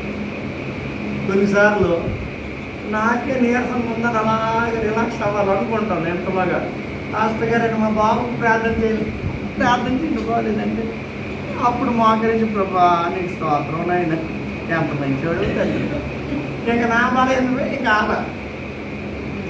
ఎప్పుడో ఒకసారి గుండెల్లో నొప్పి వస్తుందని మామూలుగా ఎక్కడో పాస్టర్ నేను అడిగించి కొంచెం గుండెల్లో నొప్పి వస్తుంది. ఎలాగంటే ఒక పాస్టర్ గారు వచ్చి, అయ్యగారు నా గుండెల్లో నొప్పి వస్తుంది చేసి ప్రార్థించేయండి. అప్పుడు నేను ప్రభు ఆయన ముట్టి స్వస్థపరిచి ప్రభు అంటుంటే అప్పుడు దేవుడేమో నువ్వు వాడి కోసం చేసావు కదా, నేను నిన్ను బాగు చేస్తానులే. హల్లెలూయా. దేవుని పిల్లల పరిస్థితులు ఇలా ఉంటాయి. మనం ఎప్పుడైతే ఏదైతే చేయలేము అనుకుంటామో అప్పుడే ఇతరులకి చేయంట. అర్థమైంది కదా?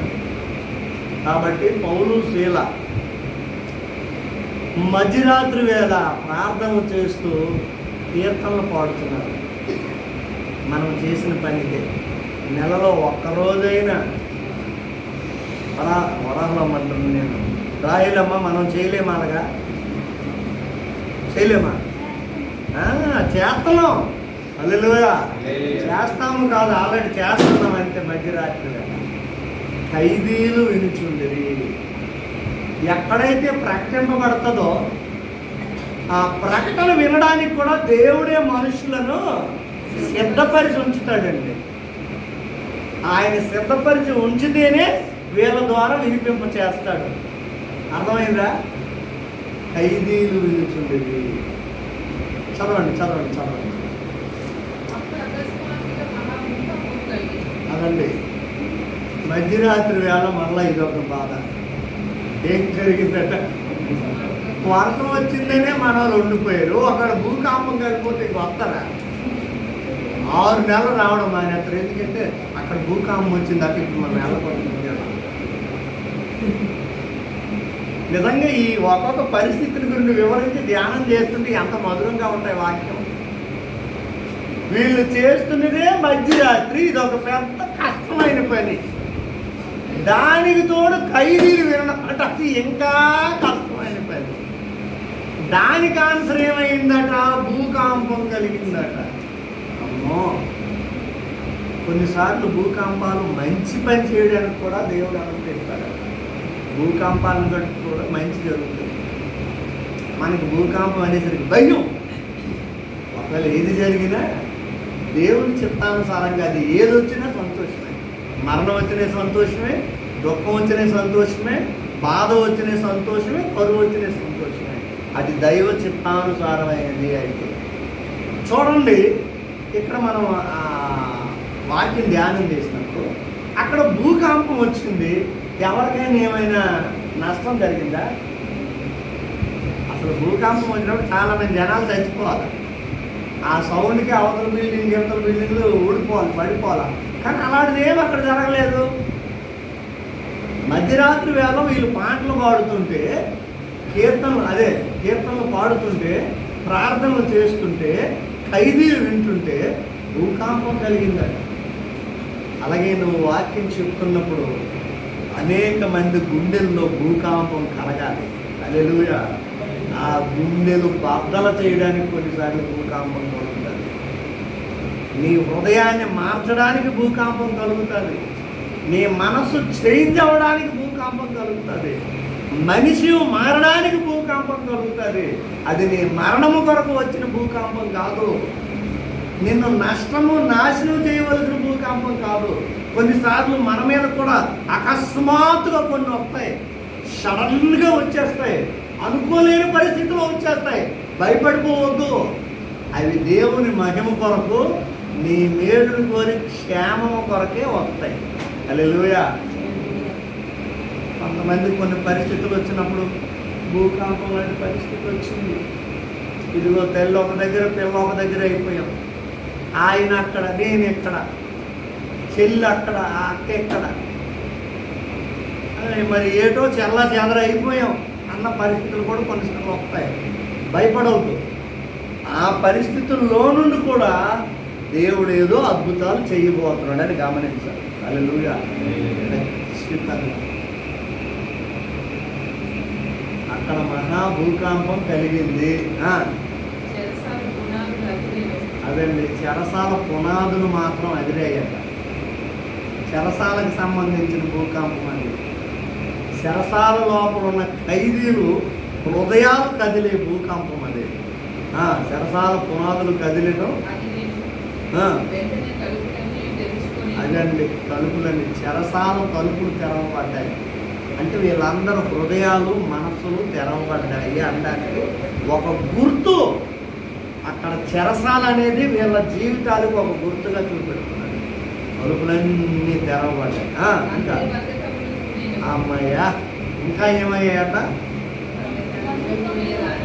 బంధకాలన్నీ ఊడిపోయాయి. నువ్వు ఇంకే బంధకాల్లో ఉన్నావు? అంధకార బంధుర లోకంలో యేసు లేని మనిషి బ్రతుకు వ్యర్థం, అంతులేని ఆశలతో అంతం, నిత్య నరక వారసులై చావు. మనసుకు శాంతి లేదులే, మరొక్క బ్రతుకు లేదులే. మనసుకు శాంతి లేదులే, మరొక్క బ్రతుకు లేదులే. నువ్వేసు వైపు చూడాలి అన్నా, నువ్వేసు వైపు చూడాలి తమ్ముడు. సువార్తల్లో పాడేవాళ్ళం. అంధకార బంధుర లోకములో యేసు లేని మనిషి బ్రతుకు వ్యర్థం. బంధకాలు ఊడిపోయాయి. ఇంకా నువ్వు ఏ బంధకంలో ఉన్నావు? కొంతమందికి ఇంకా కొన్ని బంధకాలు ఉండిపోయి అన్ని తీసంగానే అయ్యారు. ఇంకా ఇల్లు 2-3 ఉన్నాయి. అవి మరి అంత చేస్తున్నాయి కానీ ఒకళ్ళు ఉన్నా అవి ఓడకుంటున్నాయి. సరాబు దగ్గరికి వెళ్ళినా ఓడకుంటున్నాయి. అవి వెల్డింగ్ షాప్కి వెళ్ళినా ఓడకుంటున్నాయి. అవి మాస్టర్ గారు హౌస్ విజిటింగ్కి వచ్చినప్పుడు చెప్పినా ఓడకుంటున్నాయి. ఆరాధనలో ఓడకుంటున్నాయి. మరి ఇవి ఎలా ఊడుతాయి అంటే మొత్తం నువ్వే ఊడిపోయినప్పుడే ఊడుతాయి. జాగ్రత్త. చెరసాల పునాదులు అదిరాయి. పౌలు గారు వాక్యం చెప్పుతుంటే ఖైదీలు అదిరిపోయారటండి, భయపడిపోయారట, జడిసిపోయారట. అప్పుడు తలుపులన్నీ తెరుచుకున్నాయి. అప్పుడు వాళ్ళ హృదయాలు తెరవబడి ఆ హృదయంలోనికి యేసు ప్రభువుని చేర్చుకున్నారు. అప్పుడు వాళ్ళ బంధకాలన్నీ ఇంకా ఒక్కొక్కడు, అన్నా నేను నరహత్య చేశాను, అన్నా నేను వ్యభిచారం చేశాను, అన్నా నేను మానభంగం చేశాను, అన్నా నాకు రేపు ఊరాట, అన్నా నేను ఇంక చచ్చిపోతాను, ఇంక చచ్చిపోయినా పర్లేదు, నా ప్రభువు నాలోకి వచ్చేసాడన్నా, నేను సంతోషంగా చచ్చిపోతాను, ఈ రాత్రి ఆ దేవుడే మీ రూపంలో వచ్చాడన్నా అని ఇక అక్కడ అందరూ సాక్ష్యాలు. అందుకు పంపించాడండి అర్ధరాత్రి. దేవుడు కొన్నిసార్లు మనల్ని పంపిస్తుంటాడు, నిన్ను కూడా కొన్నిసార్లు పంపిస్తాడు. నన్ను కూడా చాలాసార్లు సేవలో పంపాడు. రకరకాల పరిస్థితులు, రకరకాల అనుభవాలు. మీకు ఒకసారి చెప్పాను కదా, నవరు కదా ఊరి పేరు చెప్తే పప్పల లింగాల వలస. ఏం పేరండి? ఊర్లు కాదు, పప్పల లింగాల వలస అనే ఊరిలో బాప్టిస్ట్ చర్చిలో మాస్టర్ గారిగా నేను వెళ్ళినప్పుడు, అంటే జీతాలు కాదు మామూలు వెళ్ళాను. ఒక రాత్రి వెళ్ళమని దేవుడు ప్రేరేపించాడు. మా ఊరు నుండి కునుకువాని వలస నుండి ఆ ఊరు వెళ్ళాలంటే డొంకిన వలస దాటి వెళ్ళాలి, రాత్రి అయిపోతుంది.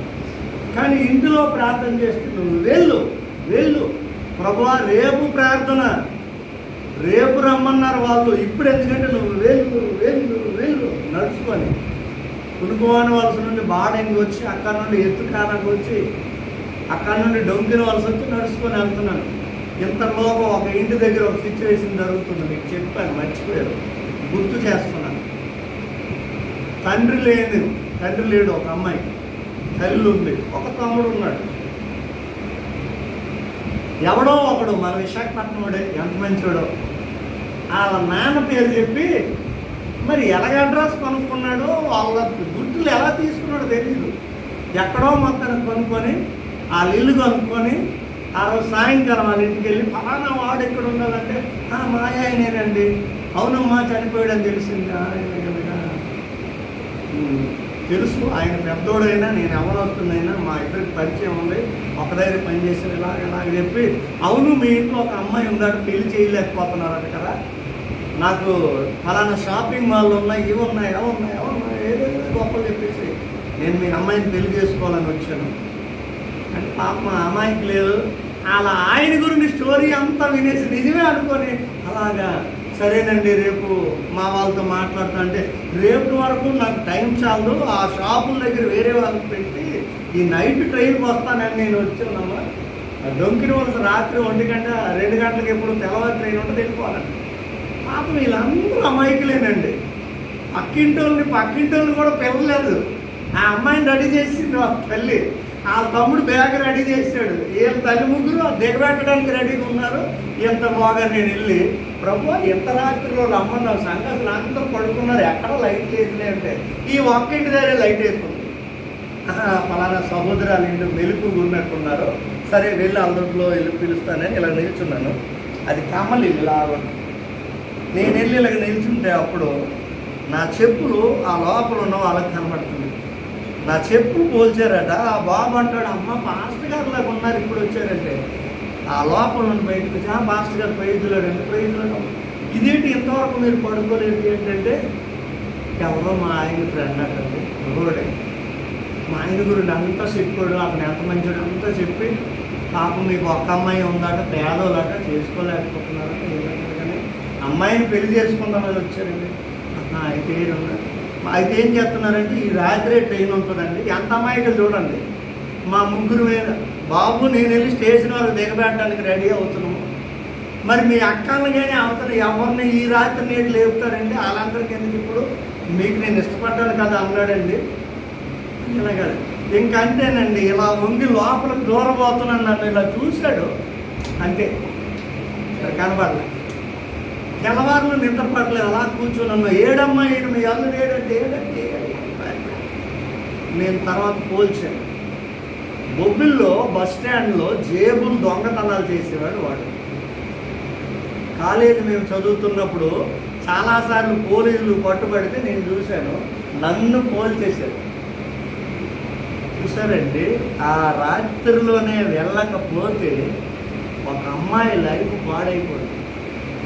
ఎంత అమాయకురాలో ఆ తల్లి చూడండి, నా కొడుకుని తీసుకొని అక్కనే బావని దిగబెట్టిద్దామని తల్లి కొడుకు. ఎంత బాగుంది. కొన్ని రాత్రులు, అర్ధరాత్రుల్లో దేవుడు నీకు వెలుగు కలుగు చేసి కొందరిని జ్ఞాపకం చేస్తాడు. ఫర్ ఎగ్జాంపుల్ నువ్వు అర్ధరాత్రులు లేచావు, పక్కన ఎవరినో జ్ఞాపకం చేస్తాడు. ఎందుకో తెలుసా? వాళ్ళ కోసం ప్రార్థన చేయి. అందుకు ఏంటి ఈవిడ నాకు గుర్తొస్తుంది ఏంటి, ఈయన నాకు గుర్తొస్తున్నాడు ఏంటి, ఆ బ్రదర్ గుర్తొస్తున్నాడు ఏంటి? ఎందుకంటే దేవుడు నిన్ను ఎందుకు జ్ఞాపకం చేస్తున్నాడంటే వాడి పరిస్థితి ఏదో ప్రాబ్లం వచ్చి ఉంటుంది, ఏదో జరుగుతుంది, అందుకే నీకు దేవుడు ప్రేరేపిస్తున్నాడు మోకరించి ప్రార్థన చేయని చెప్పడానికి. కానీ మనం ఏమనుకుంటాం, 1 hour 2 గట వెళ్ళి వచ్చేస్తున్నాం, మంచినీళ్ళు తాగడానికి వెళ్ళి కొట్టుకుపోతాం. అందుకు కాదు దేవుడు మెలుగు ఇచ్చింది. కొంతమంది అందుకోసమే అనుకుంటారు. కాబట్టి జాగ్రత్తగా గుర్తుంచుకోండి నేను చెప్పిన ప్రతి విషయం.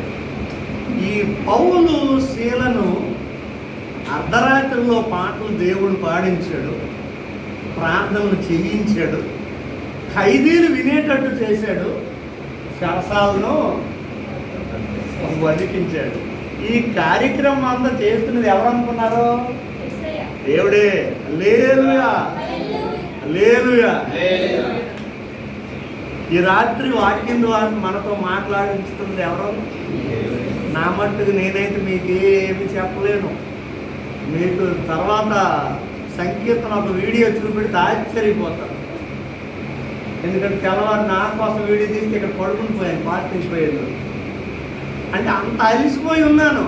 ఈ రాత్రి నేనేమి చెప్పగలను అనుకున్నాను, కానీ ఆయనే మనకి ఏది అవసరమో మాట్లాడతాడు. అందుకంటే మధ్యరాత్రి వేళ ప్రార్థన ఎంత ప్రాముఖ్యమో ఈ యొక్క సంఘటన బట్టి మనం చెప్పవచ్చు. అందులకి ఇది అర్థం అవ్వదు. ఎంత ప్రార్థన నేను పగలొద్దా? మా క్రింద నా మల్లికల ఆయన అంటాడు, టైము రైమ్ ఏంటి ఉండదు ఏంటి ఫాస్ట్ గారికి, ఎప్పుడు పడితే అప్పుడు వెళ్ళిపోతుంది, నువ్వు వెళ్తే వేడి పక్క తీసేస్తుంది జాగ్రత్త అంటాడు. అందుకే నేను ఫాస్ట్ గారు నేను రాలేనండి, కాఫీ అయితే మీకు చేసి ఇచ్చేస్తాను.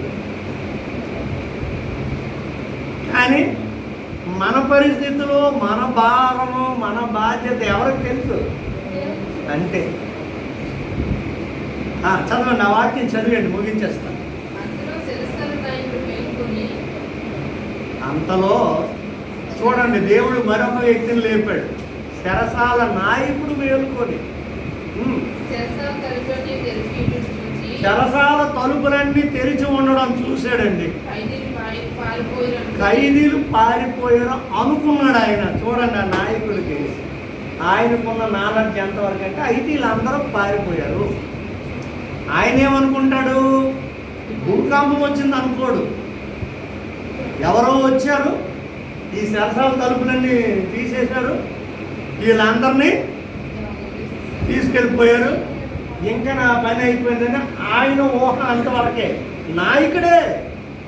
దైవ జ్ఞానం వేరు, లోకా జ్ఞానం వేరు. ఎంత నాయకులైనా వారి మాటలు వేరు, ఆత్మ సంబంధమైన విషయాలు వేరు. చెరసాల నాయకుడైనప్పటికీ దీనికి విషయం ఏంటి తెలియదు. ఆయన కూడా మేలుకున్నాడట. దేవుడు ఆయన బాబు లేకమ్మా, ఇక్కడ ఒక షూటింగ్ జరుగుతుంది, చూద్దు లేకమ్మా. నాయకులను కూడా లేపాడు. ఒక ఖైదీలనే కాదు, సేవకులను లేపాడు, ఖైదీల్ని లేపాడు, నాయకుల్ని లేపాడు.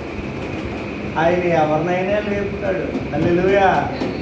ఆయన తలంచుకుంటే ఏ వ్యక్తినైనా లేపుతాడు. ఆయన తలంచుకుంటే ఎవరినైనా వాడుకోగలడు. ఆయన తలంచుకుంటే ఎవరినైనా ఎక్కడికైనా పంపించగలడు. ఆయనకు తిరుగులేదు. మనం ఆయన స్వాధీనంలో ఉంటే చాలంటే, నువ్వేమి చేయక్కర్లేదు. ఆయన చేతిలోకి వచ్చేస్తే చాలు, నిన్ను ఎలా తయారు చేయగలడో. కానీ మనం ఏంటనుకుంటున్నాం, నువ్వు తయారు చేయండి, నీకు సరిగ్గా రాదు ప్రభు, నేను ఎలా తయారవ్వాలి, నేను అగాధంలా తయారవ్వాలనుకో, నువ్వే నీకు రాదు, నేను ఎలా తయారు. ఆయన అంటాడు, అలాగొద్దు నాయన, నిన్ను ఎలా తయారు చేయాలో నేను తయారు చేస్తాను రాయన, నాకు అనవద్దు, నాకు కావాలి, నాకు ఎలా కావాలి. పిల్లలు చూడండి, తల్లిదండ్రులు లేదనుకున్నాడు, అది నాకు వద్దు, నాకు ఇల్లుదే కావాలి, ఇల్లుదే కావాలి, ఇదే కావాలంటారు. అది వేస్ట్ అన్న సంగతి వీళ్ళకి తెలియదు. దేవుడు కూడా అంతే. ఇప్పుడు ఈయనను మేలు కొలిపాడు. చదవండి. పారిపోయారు అనుకొని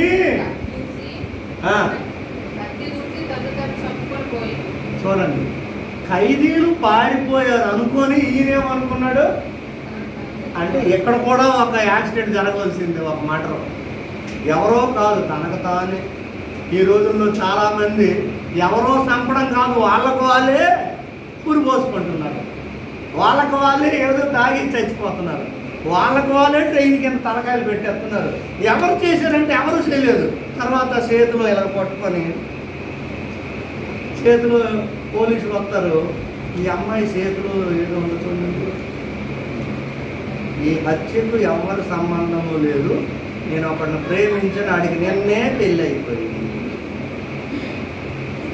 అప్పుడు పోలీసులు అందరూ ఈ పనికి మేడని తీసుకెళ్ళండి, పోస్ట్ మార్టంకి తీసుకెళ్ళి కావాల్సిన ముక్కలు కోసి పడేయండి అంటారు. ఎవరు చంపినట్టు? అవును, ఆడు నిన్న ఇంకొక ఆవిడని చేసుకున్నాడు, నువ్వు ఇంకొకరిని చేసుకోవచ్చు కదా రేపు. ఆడేమో బతికాడు, నువ్వెందుకు చచ్చిపోవాలా? ఈ పిచ్చిదాయి. కాకపోతే కొంతమంది అబ్బాయిలు కూడా అంత మీదకెళ్ళి దూకేయడం, ఎందుకంటే నన్ను ప్రేమించి ఆడిని పెళ్లి చేసుకుంటే, మరి నువ్వు కూడా ప్రేమించి మరొకరిని పెళ్లి చేసుకోవచ్చు కదా. మరి అలాగే లేదు, చచ్చిపోతాడు. పాపము ఇతను అధికారి అయినే కానీ, సరసాల నాయకుడే కానీ, నాయకుడు ఏమైపోతున్నాడట? ఈ రోజుల్లో నాయకులు కొంతమంది ఏమైపోతున్నారు, వాళ్ళకు వాళ్ళే చచ్చిపోతున్నారు. హార్ట్ అటాక్లు వచ్చి, టెన్షన్లు వచ్చి, ఆ సీట్ వీడు తీసుకుంటాడేమో, నా పోస్ట్ ఆడికి వెళ్ళిపోద్దేమో, ఇంకొకరు చంపడం కదా వాళ్ళ కాలే. చాలామంది ఇలాగే వాళ్ళ జీవితాలు నాశనాలు చేసుకుంటున్నారు. మన దగ్గర ఉన్న తనకు తానే చంపుకోబోయాడట. పౌలు గారు ఉన్న దగ్గర మంటలు జరుగుతాయా? హల్లెలూయా.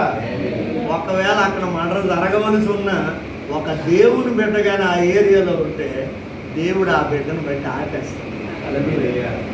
ఒక దైవజనుడు ఒక ఏరియాలో ఉంటేనే అది దెయ్యాలు తిరుగుతున్న ఏరియా అయినా దైవజనుడిని బట్టి దెయ్యాలను పారగలేదు.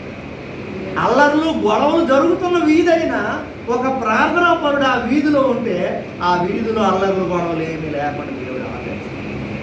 యాక్సిడెంట్ అవబోతున్న బస్సు అయినా ఒక భక్తుడు కానీ ఆ బస్సులో కూర్చుంటే ఆ భక్తుని బట్టి యాక్సిడెంట్ ఆపేస్తాడు.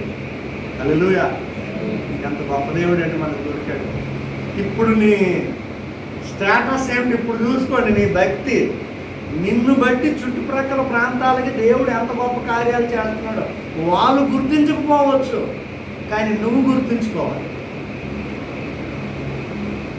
మగవ అక్కడ జరిగిపోవాలి, తనను తాను చంపుకోవాలి, ఒక హత్య జరగాలి, కానీ జరగడం లేదు. తర్వాత చదువు, తనను తాను చంపుకొనబోయేను. అప్పుడు పౌలు, అయ్యా నువ్వు ఏ హాని, నువ్వు చచ్చిపోకూడదు, నిన్ను చంపడానికి కాదు, నిన్ను బతికించడానికి నా దేవుడు నిన్ను ఇక్కడ తీసుకొచ్చాడు. హల్లెలూయా. చూసారా, దేవుడు ఒక కార్యం చేయాలంటే ఎలా ఉంటాయండి ఆ సిస్టమ్. మేమందరం ఇక్కడే ఉన్నాం, లెక్క పెట్టుకోదా ఎంతమంది? మొత్తం 234 మంది కదా లెక్క. కాబట్టి అందరం ఉన్నా చూసారండి, మేము అందరం ఇక్కడే ఉన్నాం. వీళ్ళంటే సేవకులండి, మాట మీద ఉన్న వాళ్ళు అక్కడ ఉంటారు. తలుపులు తెరుచుకున్నప్పుడు ఖైదీలు ఏమవ్వాలి? అదే పౌలు శీల లేని సందర్భంలో అలాగ తలుపులు తెరుచుంటే ఒక్క ఖైదీ అక్కడ మిగలదు, పారిపోతారు మొత్తం. కానీ ఇప్పుడు ఖైదీలు పారిపోవడానికి వీళ్ళు లేదు. బయటికి వెళ్ళిపోవడం కంటే, చావడానికి వెళ్ళిపోవడం కంటే, ఇంటికి వెళ్ళిపోవడం కంటే, ఇంకొక శరసాలకు వెళ్ళిపోవడం కంటే ఈ మహానుభావుడితో ఉండిపోతే మంచిదని అక్కడే ఉన్నారు. హల్లెలూయా. ఇప్పుడు వీళ్ళందరికీ పౌలే కావాలి, అనగా పౌలు నెమ్మది క్రీస్తు కోసం బ్రతుకుతున్నారు. ఇంకా మేమందరం ఇక్కడే ఉన్నాం, నువ్వే హాని చేసుకోకూడదు. ఒక దేవుని బిడ్డ ఉన్న ఇంటిలో ఏ హాని జరగకూడదు. ఒక దేవుని బిడ్డలు ఉన్న సంఘములో హాని జరగకూడదు. దేవుని బిడ్డ ఉన్న ఊరిలో హాని జరగడానికి వీలు లేదు. ఆ దేవుని బిడ్డ బట్టి దేవుడు బ్రేక్ చేస్తాడు ఆ కార్యాన్ని. చదవండి. అప్పుడు ఆయన ఏం చేసాడంటే, చెరసాల నాయకుడు తన దగ్గర ఉన్న అసిస్టెంట్ మరికొంతమంది పోలీసులు ఉంటారు కదా, వాళ్ళకు ఒరే రాముడు దీపం పట్టురారా అని చెప్పి దీపం తెమ్మన్నాడు. అప్పుడు చెరసాలు మళ్ళీ కరెంట్లు కాదు కదా, దీపాలే కదా, అరికిళ్ళు అంటారు, పట్టుకొని రమ్మని చెప్పి లోపలికి వచ్చి లోపలికి వచ్చి చూడండి ఎవరు అనుకుంటున్నారండి? ఆయన అనకడం ఏంటండి? బాస్ అనకడం ఏంటి? కంపెనీ అయిందే. ఉదాహరణకి నువ్వు ఆ కంపెనీలో పైన కంపెనీ నాయకుడు, ఆయన నీ ముందు వణకడం ఏంటి? చూసారా? వణుకుచూ వచ్చి నాయకుడు ఇప్పుడు ఏమయ్యాడట? పౌలు శీలలకి నమస్కారం చేశాడు. పాత నిబంధనలో దానియేలుకు ఒక ఆయన నమస్కారం చేశాడు. ఎవరు? నెబుకద్నెజరు, దర్యావేషు, వీళ్ళందరూ నమస్కారాలు చేశారు. రాజు వీళ్ళిద్దరూ కాళ్ళ మీద పడిపోయాడు, నమస్కారం చేసి. ఇప్పుడు వాళ్ళని ఏం చేశాడండి? ఈయనే వేశాడు లోపల. మరలా ఈయనే ఏ శత్రువు అయితే నిన్ను నాశనం చేయాలనుకున్నాడో అదే శత్రువుతో నిన్ను బయటపడేటట్టు చేయగలదు దేవుడు. ఎవరైతే నేను పడగొట్టాలనుకున్నారో వాళ్ళ ద్వారానే నిన్ను హెచ్చించినట్టు చేయగలడు దేవుడు. ఎవరైతే నిన్ను తిట్టారో వాళ్ళ ద్వారే నిన్ను పొగిడేటట్లు చేయగలడు దేవుడు. నువ్వు నమ్ముకున్న దేవుడు అంత గొప్పవాడండి. అర్థమైందా? నన్ను ఎవరైనా తిట్టారనుకోండి, నేను అనుకుంటాను వందనాలు ప్రభా, త్వరలో వీళ్ళు నన్ను పొగుడతారు. ఎవరైనా పొగిడారనుకోండి, అప్పుడు నేను అనుకుంటాను ప్రభా స్తోత్రం, ఆయన కొన్ని రోజులకి తిడతారు, ఆయన తట్టుకొని కెపాసిటీ బట్టి. ఖచ్చితంగా జరుగుతుంది. ఎవరి జీవితంలోనే ఇది కామన్, నాకు తెలుసు. చాలా సంవత్సరాల నుండి ఇవన్నీ అనుభవించేస్తాను. కాబట్టి రొక్కారు, నమస్కారం చేసి వెలుపలికి తీసుకొచ్చి ఏమంటున్నాడండి? అయ్యగారు, మనమైనా అను అప్పుడప్పుడు అయ్యగారు అంటాం, పాస్టర్ గారు అంటాం, పాస్టర్ ప్రైజ్లాడు అంటాం చిరాక. కానీ వాళ్ళు అంటున్నారు అయ్యలారా. అక్కడ వాళ్ళు అయ్యలారా వెళ్ళారా? దొంగలారా అన్నట్టు ఉంటే దొంగలారా అనాల. కానీ ఈయనేమంటున్నాడు? అయ్యలు. పౌలు శీలను ఏమని గుర్తించాడు? వీళ్ళు అయ్యలు, మా అయ్యలు. వీళ్ళు మామూలు కాదు. ఒక నాయకుడు, జైలర్ అయ్యలారా, రక్షణ పొందుటకు నేనే అంటే ఇక్కడున్న ఖైదీలందరూ రక్షణ పొందేశారట. అవి చూసాడు ఆయన. లేకపోతే సరసాలు ఇలాగైనప్పుడు తలుపులు ఊడిపోయినా మీరు పారిపోవాలి. కానీ వీళ్ళు పారిపోవడం లేదు. వీళ్ళందరూ రక్షణ పొందారు నీ దగ్గర, బాప్తిజం పొందారు నీ దగ్గర, చెరసాల్లోనే మారిపోయారు. వీళ్ళలాగా నేను కూడా రక్షణ పొందాలంటే నేనేం చేయాలి? ఎప్పుడైనా అడిగారంటే నేనేం చేయాలని? కానీ ఈ రోజుల్లో మీరేం చేస్తారు? మీకు తెలిసి అన్నోళ్ళు తప్ప నేనేం చేయాలి అన్నో లేదు. నువ్వేం చేస్తావు అని అడుగునో లేదు. పాస్టర్ గారు మీరేం చేస్తారు అని అడుగునో లేదు. బ్రదర్ మీరేం చేస్తారని అడిగినో లేదు తప్ప నేనేం చేయాలా? ఎప్పుడైనా మీటింగ్ ఉన్నప్పుడు ఈ మీటింగ్లో నేనేం చేయాలా అని ఎప్పుడైనా అడిగామా? ఎక్కడైనా సువార్తకి వెళ్ళినప్పుడు నేనేం చేయాలని అడిగామా? ఏదో పని జరుగుతుంది అయితే నేనేం చేయాలని అడిగామా? ఏదో అవసరం ఉంది సంఘంలో అయితే నేనేం చేయాలి అని ఎప్పుడైనా అడిగామా? కానీ అక్కడ అడుగుతాం నేనేం చేయాలి అంటే. ఇప్పుడు పౌలు శీలలు ఏం చేయమంటే అది చేయడానికి ప్రిపేర్గా ఉన్నాడండి. ఎవరో సరసాల నాయకుడు. బాప్తిజం పొందాడా? లేదు. క్రైస్తవుడా? కాదు. ప్రార్థన పరుడా? కాదు. కొన్ని పౌలు గారికి శిష్యుడా? కాదు. ఏ సంబంధం లేనోడు నేనేం చేయాలో మీరు చెప్పండి, నేను వచ్చాను. అప్పుడు పాస్టర్లంతా ఇప్పుడు మంచి అవకాశం వచ్చింది. నీ వ్యాన్ ఉంటుంది కదా, ఆ వ్యాన్ తీసుకురా, మమ్మల్ని ఇంటికి దిగబెట్టాం. ఈ ఖైదీలందరినీ ఎవరింటికి వాళ్ళకి పంపించి మనిషికి 15,000 డబ్బులు అంటే నేనేం చేయాలో చెప్పండి, ఏం చేయడానికి రెడీగా ఉన్నాడు కదా అని అనాలి కదండి. అయితే అప్పుడు అది ఏమన్నారు? చదవండి. అందుకు వారు ప్రభు అయిన యేసునందు విశ్వాసం ఉంచు, అప్పుడు నీవు నీ ఇంటి వారు రక్షణ పొందుతారు అని చెప్పారండి. అంటే ఏం చేయాలని చెప్పి పౌలు ఎవరిని చూపించాడు? యేసు. కానీ ఈ రోజుల్లో మనం అనుకుంటున్నాం ఈ కళ్యాణం ఎవరి ద్వారా అనుకున్నా? నా ద్వారా రక్షింపబడింది, నేను వెళ్ళి చెప్తే ఆ పిల్ల మారింది. ఇంటికి వెళ్ళి పలకరించేది కాదు. ఇప్పుడు వెళ్ళేసరికి ఊర్లో ఉండేస్తుంది. ఎవరు నన్ను బట్టే. నేను వెళ్ళి ప్రార్థన చేస్తే అలా ఆవిడకి దెయ్యం వదిలేసింది. నేను వెళ్ళి ప్రార్థన చేస్తే అతను బాగుపడ్డాడు. నేను వెళ్ళాను, నేనే లేకపోతే ఏమైపోదు అని మనల్ని హైలైట్ చేస్తాం. ఇక్కడ పౌలు గారు అలాగనలే. యేసునందు విశ్వాసం ఉంది, నా యందు కాదు. అంటే ఇంతవరకు ఈ జైలర్ పౌలు మీద నమ్మకం ఉంచేశాడు, శీల మీద నమ్మకం ఉంచేశాడు, వీళ్ళ పాదాల మీద కనపడిపోయాడు. ఎందుకు? వీళ్ళే సాక్షాత్ దేవుడుగా కనపడ్డారు. వాళ్ళు ఎవరిని చూపించారంటే యేసునందు విశ్వాసం. అప్పుడు నీవు నీ ఇంటి వారు రక్షణ పొందుదరని చెప్పి అతనికి అతని ఇంటనున్న వారందరికీ ఏం చెప్పాలండి? ఒక పార్టీ రక్షింపడాలంటే ఏం చేయాలా? వాక్యమే బోధించు. నువ్వు ఇంకేమీ గొప్పలు చెప్పొద్దు, వాక్యం బోధించు. వాక్యమే మనిషిని రక్షించగలదు, వాక్యమే శిక్షించగలదు, వాక్యమే బ్రతికించగలదు, వాక్యమే బాగు చేయగలదు, నెమ్మది కలుగు చేయగలదు. వాక్యమే దీపము, వెలుగు. ఆ వాక్యమే సత్యము, వాక్యమే సర్వం. అన్ని వాక్యమే. వారికి వాక్యం బోధించాడు. అందుకే టైం దొరికితే చాలు వాక్యమే బోధించాలి. వేరే మాటలు చెప్తే అక్కడ కుదరదు, వాక్యమే బోధించాలి. ఆ గడియ చూడండి, గంటలో టైం లేదు బాబు. తర్వాత సరిగా మనం చూసుకోండి వాక్యం. రాత్రి ఆ గడియలోనే అతడు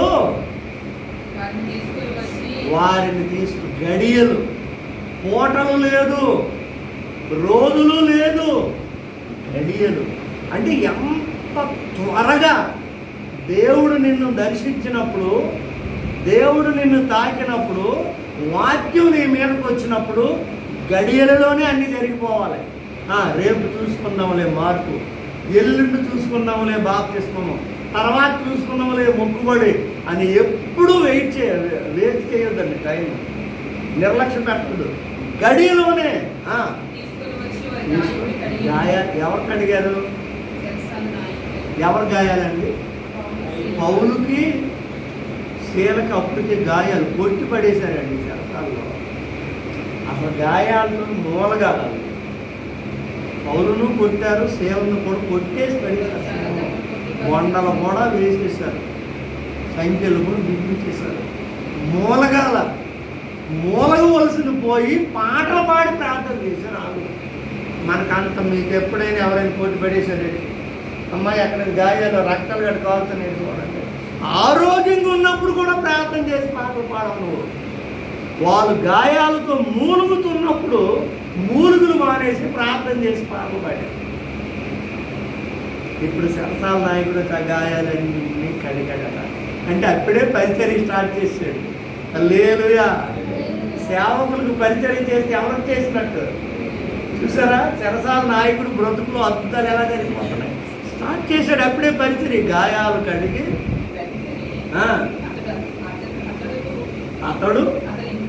అతని అబ్బా, ఒక్క రాత్రిలో నీదంతా జరిగిపోయింది. అతని ఇంటి వారందరూ దేనిని బట్టి బాప్తిసం పొందారు? వాక్యము వెల్లడి అవుడుతోనే వెలుగు కలిగను అని ఉంది బయట. ఎప్పుడైతే నీ జీవితంలోనికి వెలుగైన వాక్యం వస్తుందో నీ లోపల ఉన్న చీకటంతా పటాపంచలైపోతుంది. ఓకే, చదువు. వారిని ఇంటికి తోడుకొని వచ్చి అబ్బా ఇంటికి తీసుకెళ్ళి ఏం చేశాడటండి? నువ్వు ఎప్పుడైనా పౌలకి శీలకి భోజనం పెట్టారా? కృపా భోజనాలు పెట్టారా? పౌలు శీలకి ఇంటికి తీసుకొని పోయి భోజనం పెట్టి